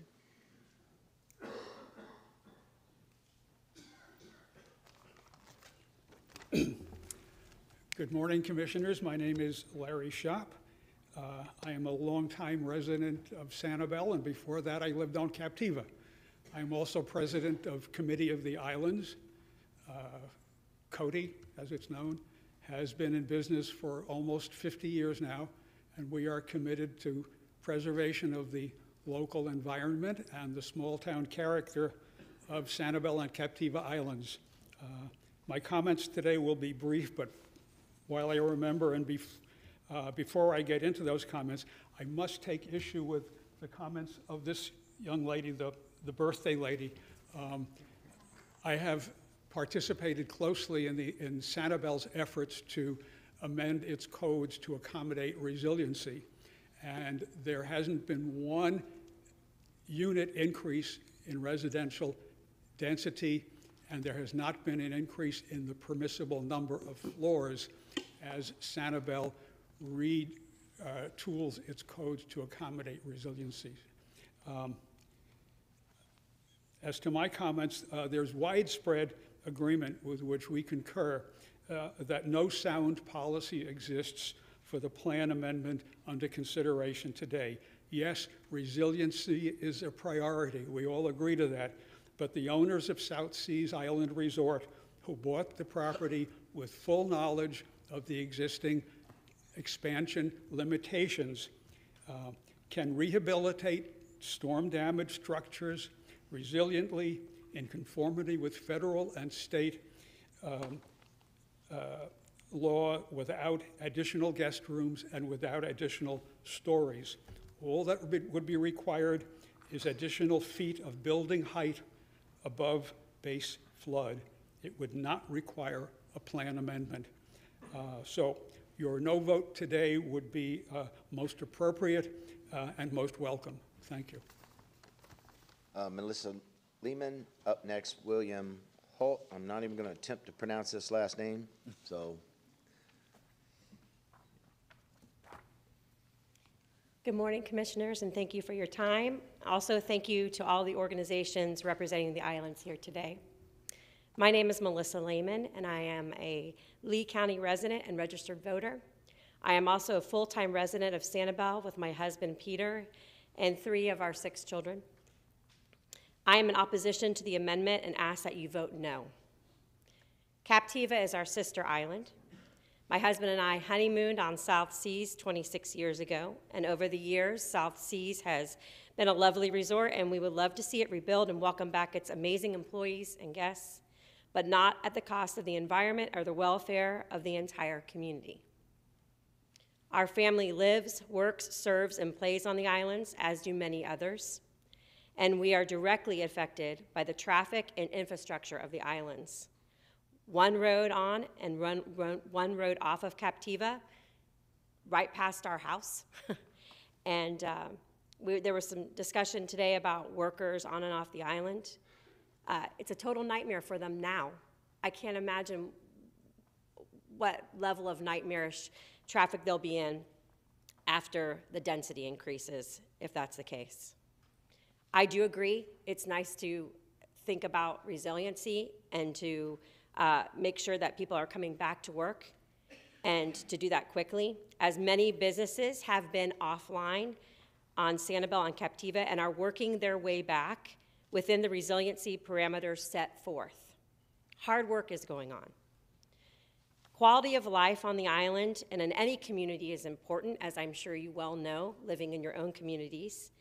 And I do think, as a member of the community and as a mom, what would happen in case of an emergency? Yes, we've heard today about hurricane evacuation plans, and I think that's wonderful. What about a fire? What about every day, day in and day out, fire and rescue and emergency medical services with a higher density? Do we have the ability to accommodate that? I'm not afraid of change. We have been through so much change this past year after Hurricane Ian. What I am afraid of is change under the guise of resiliency and the government taking advantage of a crisis. I am not opposed to South Seas. I am not opposed to employees coming back to work or to the guests. We are a sanctuary island. We are also a tourist-driven island. But I am in opposition to these changes, and I will ask you not to adopt these amendments today as a full-time resident, mom, and of Sanibel Island and our sister island, Captiva. Thank you.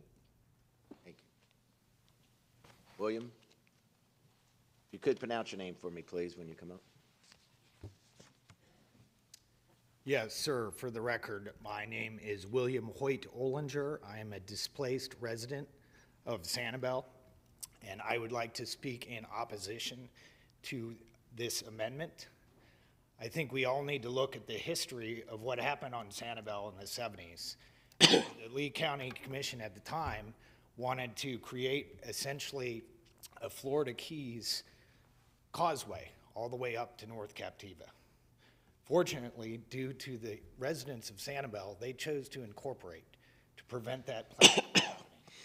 And as a result, you all have a gem, a very unique place in Florida, a very unique place in the world, very unique place in Lee County as a result of those actions. By making this amendment today, you rip up a lot of that. We have plenty of places in Florida that have a lot of sprawl, have a lot of building heights, and there are plenty of places that people who want to have those opportunities can go. I think we all have been over to the East Coast, particularly the South, and seen all of the sprawl, all of the large buildings on the beach. We do not have that here. And there are many people who've moved here because they do not want that. This decision is in your hands, and you can retain the unique character of Sanibel and Captiva by voting down these amendments. Now, I'd like to address some of the comments that have been made by the developers and the current owners of the South Seas Resort. It is quite apparent that they want to go up. They want to add density. It is an extremely specious argument to say that you want to go up in height and say that there won't be more density, more people on Sandcap Road. I would like to address the issue of Sandcap Road. As we know, there were thousands of people that were stranded on the island when the causeway was taken out. They all had to be rescued by helicopter. Now, I understand that maybe no one was left at the South Seas Resort, But that is going to, having more people to evacuate is going to lead to more people being stranded on the island. And anyone who thinks that that was a 100-year storm, I reckon that we'll probably have another one in the next 10 or 20 years. So this is something that we do need to consider. I would encourage you to retain the aesthetic character of Sanibel and of Captiva. These amendments will, as the other gentleman indicated, is essentially a wolf in sheep's clothing. It's a camel's nose under the tent, and it must not be permitted to happen. Now, if these arguments don't convince you, I think you need to look at the fact that this could be a very big problem for the commission if they do approve this.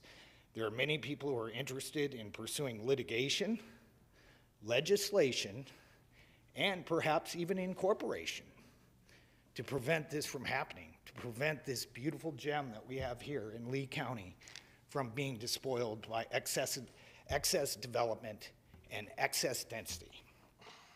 So if for no other reason than that, I think you ought to vote this amendment down, because this is going to be a long fight if this amendment is approved.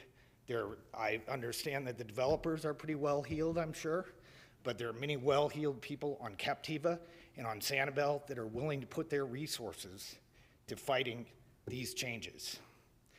And I'm sympathetic to real estate developers. I own real estate myself as an investment, but I do not want someone who came in and bought a development at the top of the market to come and ask for changes after the fact, after they did their due diligence, changing the rules in midstream to bail them out of probably something that was not a prudent business decision at the time when interest rates were at near record lows in 2021. I thank you for your time and consideration. Emily Ankerson, followed by Mary Ann Cowart.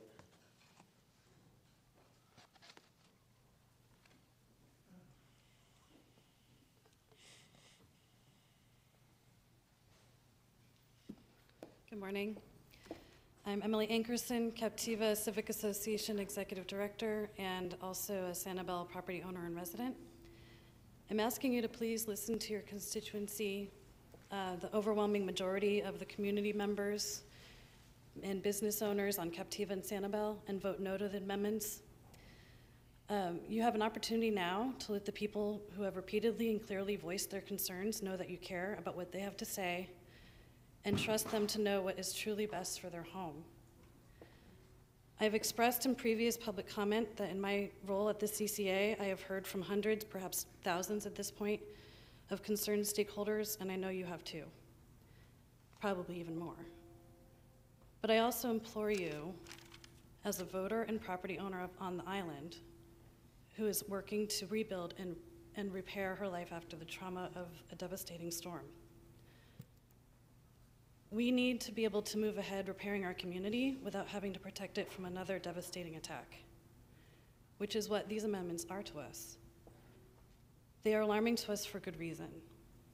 We are not worried about South Seas Island Resort or any property owner rebuilding what they had within the code that everyone else has been following to rebuild for the past 14 months. South Seas could have been rebuilding back within the existing code this whole time. We are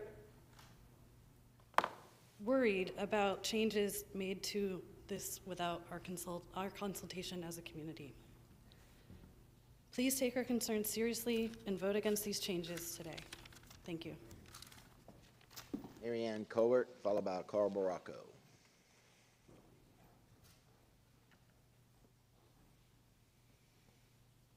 Hello, good morning. Is it still morning? My name is Mary Ann Cowart. Thank you for having me. I would like to say that I've been involved in South Seas since 1990. I think I've told you that before. And there were actually people on South Seas at the time that Ian hit. I confirmed it with our fire chief. So I think that Mr. Spencer is referring to the fact that they had evacuated their hotel. But there are 650 approximately homes and condos on South Seas. and 6,200 weeks of timeshare. The rebuilding of South Seas is very complex. So all of those people are responsible for their own property. So opening the resort depends on these people getting their properties put back together. And I think South Seas is doing what they can to help, but I am getting calls every single day saying, can you go check my property for me? I don't have an update. And if you look at my phone, I have hundreds of videos where I go in and I video and I send because people don't know what's going on with their properties. So rebuilding is important and reopening, but it is dependent on people actually getting their properties. South Seas only owns 107 hotel rooms, and only about 300 people participate in their program. So the balance of those people I just spoke about, those other timeshare owners and condo owners, don't have the ability to buy anything inside South Seas. They are forced to go outside the gate.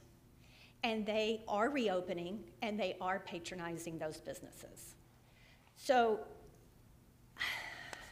you know, I have a lot of thoughts, and I'm all over the board, and I apologize because I don't like public speaking. But I'd like to end, I'm gonna skip most of this, I'd like to end by saying that I've always believed in the power of the voice of the people, and I'm asking you to please hear us and to please vote no today. Thank you. Carl Baracco.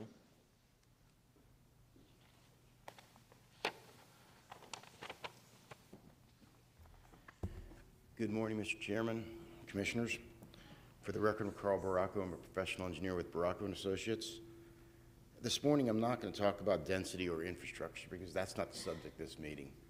I'm going to talk specifically about building height and resiliency. Several areas of coastal Lee County in the past have utilized different data and starting points to measure building height. These starting points were antiquated, relied on old data, and in some cases provided no certainty. Today, you can continue to bring that all together uniformly for all of Lee County based upon current data, which will continue to change, resulting in a uniform, predictable, and exact process for all of Lee County.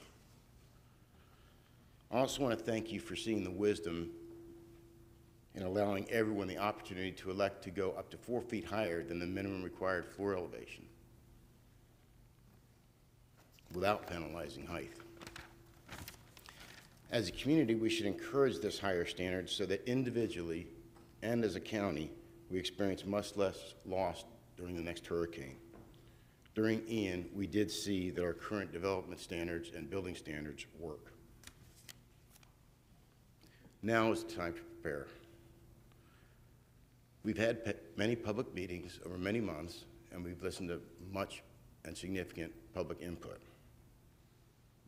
You have an extremely competent and professional staff. I encourage you to follow the recommendations this morning. Thank you. Okay, at this time, I have no other comment cards. Is there anyone who would like to speak? I see no one. So at this time, I will close public comment. And back to the board. Is there someone on the board that would like to make a motion? I'll make a motion to approve. Okay. Commissioner Sandelli makes a motion to approve. Do I have a second? I'll second. I have a second from Commissioner Pendergrass. Do we want to have board discussion this time? Yep. Commissioner. Oh, I'm sorry. Mr. Chair, I appreciate it. Please, go ahead. Just a couple of things for the record. I think there's some comments that were made that Sanibel changed its height. Sanibel measured from pre-development grade, so it's lower than all of us. So when they went up, all they did was conform with the rest of Lee County. So I think it's inaccurate to say that height went up in Sanibel, and I think that's what they were trying to talk about. I brought this motion forward in 2023, and what you have here is a lot of anxiety. What you have here is a lot of uncertainty. And in my business career, I listened to a lot of people, both pro and con, and try to make a decision. I have the utmost respect for what Timbers is trying to do and the utmost respect for Neil Montgomery. On the flip side, Sarah Spector represents Rich Landers, and they're here just as often as Neil is. And they're representing RLR, and they own Sundial, and they're probably the biggest property holder within Lee County. And their attorney has a different view. So what do you do when you listen to two experts talk about different views? The concern for fire, water, environment is certainly there. And the concern that they all have is just how do we deal with those issues?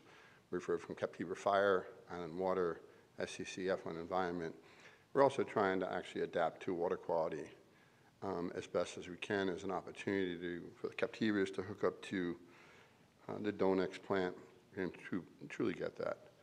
The concern I have is I've heard enough conflicting statements in here, and I hope for resiliency and not density. I can't support this. I've been consistent in my thoughts. I just wanted to set the record straight that Sanibel's changes, if you go look at the changes they made, will not give anyone increase in height. They just measure from a different point of view, which was much lower than the rest of Lee County. I just think that we need to look at the other parts. I wish that South Seas has the greatest success possible, but in the same token, the uncertainty has created where we are today, and the uncertainty has created a lot of anxiety, and we've had enough people obviously contradict one another. I tried, and I thank this board for allowing us to have expanded deliberations and conversations, but I still think we're not there, and I will not be supporting this. Thank you, Commissioner Rain. Any further discussion? I have some comments. Commissioner Sandelli. Thank you. I'd like to kind of remind everybody, we talked a lot about constituencies today. We represent all of Lee County. So my constituency is all of Lee County. And I think after the hurricane, what this county and the teams tried to do was to do something that was consistent and protective for everybody. So I look at it a little bit broader scale on that. This is not a new development. Will there be changes? Yes, there's new changes everywhere we see. But I also like to think, we talked a lot about buildings and height and all that. Our community is all about people. And in the midst of this storm and the pain that it caused everybody, I would hold out South Seas and their team for all the things that they did as part of the community to help bring it back. That was not about building height, density, or anything else. It was just about people helping people.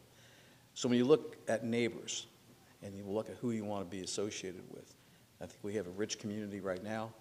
I think with the additive people and what's going forward, I would applaud their efforts and of the community itself of how everybody's, worked together.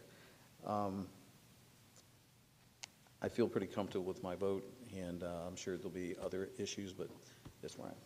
Thank you, Commissioner Sandelli. I just want to add, I thank everybody for being involved on both sides. This started a long time ago, almost 12 months ago. And I think at the time, we're all just trying to fix something. I'm not going to speak on behalf of the board, but I know my colleagues here, and I know everybody has the best of heart here to try to resolve an issue. We're all here because a hurricane hit last year. We're trying to fix a problem, and that's why this was brought up in the first place. So I supported the motion probably 4 or 5 months ago. I'm not sure the timeline when we continued public comment. Everybody wanted to have more dialogue.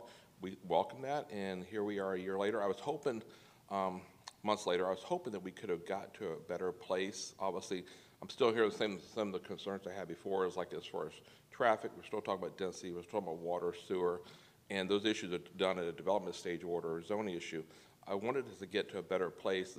I was surprised to hear from Matt from FCF saying they were cut out of the process when we had the 3 public meetings, which I attended 2 of the meetings, so we had the dialogue more than we would have on any other amendment usually. So we hear you, at least I hear you. It may not agree with everything being said, but because I'm still focused on the facts and based upon the numbers, and I look at things differently than that, and that's where I'm at with this whole thing. Is when I hear from residents and they break down and tell me this is all because we don't want my neighbors to have more rooms to rent out to a hotel room, or we don't want it because we live in Sanibel, but we don't want more traffic on Sanibel. Well, I was going to ask the county attorney about that. Can you give us a little insight about based upon state statute 2011 changes? Even though there's a zoning case, we couldn't deny it because of traffic. So everybody here understands we may want to, because I sit in the traffic every day too for an hour to come to work too. Heard people talking about that, but we drive on the same road you do. But Michael, can you tell us a little bit of background about 2011, the state changes about as far as traffic, about denying anything in the future? This is not a zoning case, but for zoning or any type of improvements. Well, the change in legislation applies more towards zoning for when they come in for their plan developments, but the county and the concurrency requirements for roadway networks was changed by the state in 2011, and the county in 2012, I believe, that you cannot deny a request simply because of traffic concurrency. That doesn't exist anymore. And also, I'm glad we heard some residents here. I think most of the residents actually were from Sanibel. Can you give us a little bit more background on what the changes were? Because I did not attend their meeting or see the whole adoption they did a few weeks ago as far as changes. So what was the clarification? What does Sanibel actually do as far as changes in height? Because I was told one thing, and I'm hearing something different. I want to see what they actually did for changes of heights. Well, and the whole process. It goes back a lot longer than November 20th. It goes back to February. Okay. The city of Sanibel has been making changes to its land development code with regards to height and the way they measure height since February, March, April, and the last one was November 20th. I could go through those, and I can tell you exactly what they did in every one of their ordinances. What I obviously don't want to get into is a big evaluation of what they may or may not have done, and I don't want to evaluate another jurisdiction's regulations, but I can tell you. Of course not, but I'm just asking, is it compatible to what we're doing here? What I'm getting at is, I'll use their own memos to explain to you what in fact they're doing in their own words. And this is from their Planning Commission's meeting on, let's see, October. This is Paul McMichael, city's, I guess you'd be like their planning director. And I had it transcribed just because I didn't really think what I was hearing was true, especially after some of the comments we were receiving from Sanibel. But here, this is the transcript here. So some of the questions we heard from City Council were questions about inconsistent height regulations. The city has different height regulations for different uses, whether there might be compression of buildings based on base flood elevations that are required by FEMA and the Florida Building Code. Recall, we've been calling it squeezing, but they're using the term compression. So as those base flood elevations go up and you have a maximum building height, i.e. 45 feet above sea level, that the building is going to get compressed. We want to be able to be responsive to changing regulations and conditions, and a lot of the questions and concerns that we as staff are hearing, and then they get into angle of light, and which is a different portion of their code. What they did, again, using their own memos, this is not me evaluating another jurisdiction's code. Ordinance number 23-004, this was adopted, looks like February 23. Resort housing districts allow additional roof height of 8.3 feet. City of Sanibel has certain categories where heights are one thing and for particular types of uses. One of those categories is called a resort housing district. And strangely enough, as you've heard from a number of people speaking, not all their resorts get the benefit of this provision. It allows for up to 58.1 feet above NAVD. Let's just call that sea level for ease of math. The ordinance in 23-004 struck prohibitions against using the additional 8 feet height to accommodate ancillary storage or mechanical equipment. You'll recall from Timber's conversations in multiple meetings the need for moving mechanical equipment up above where you would obviously have water or potential flooding. Skipping ahead,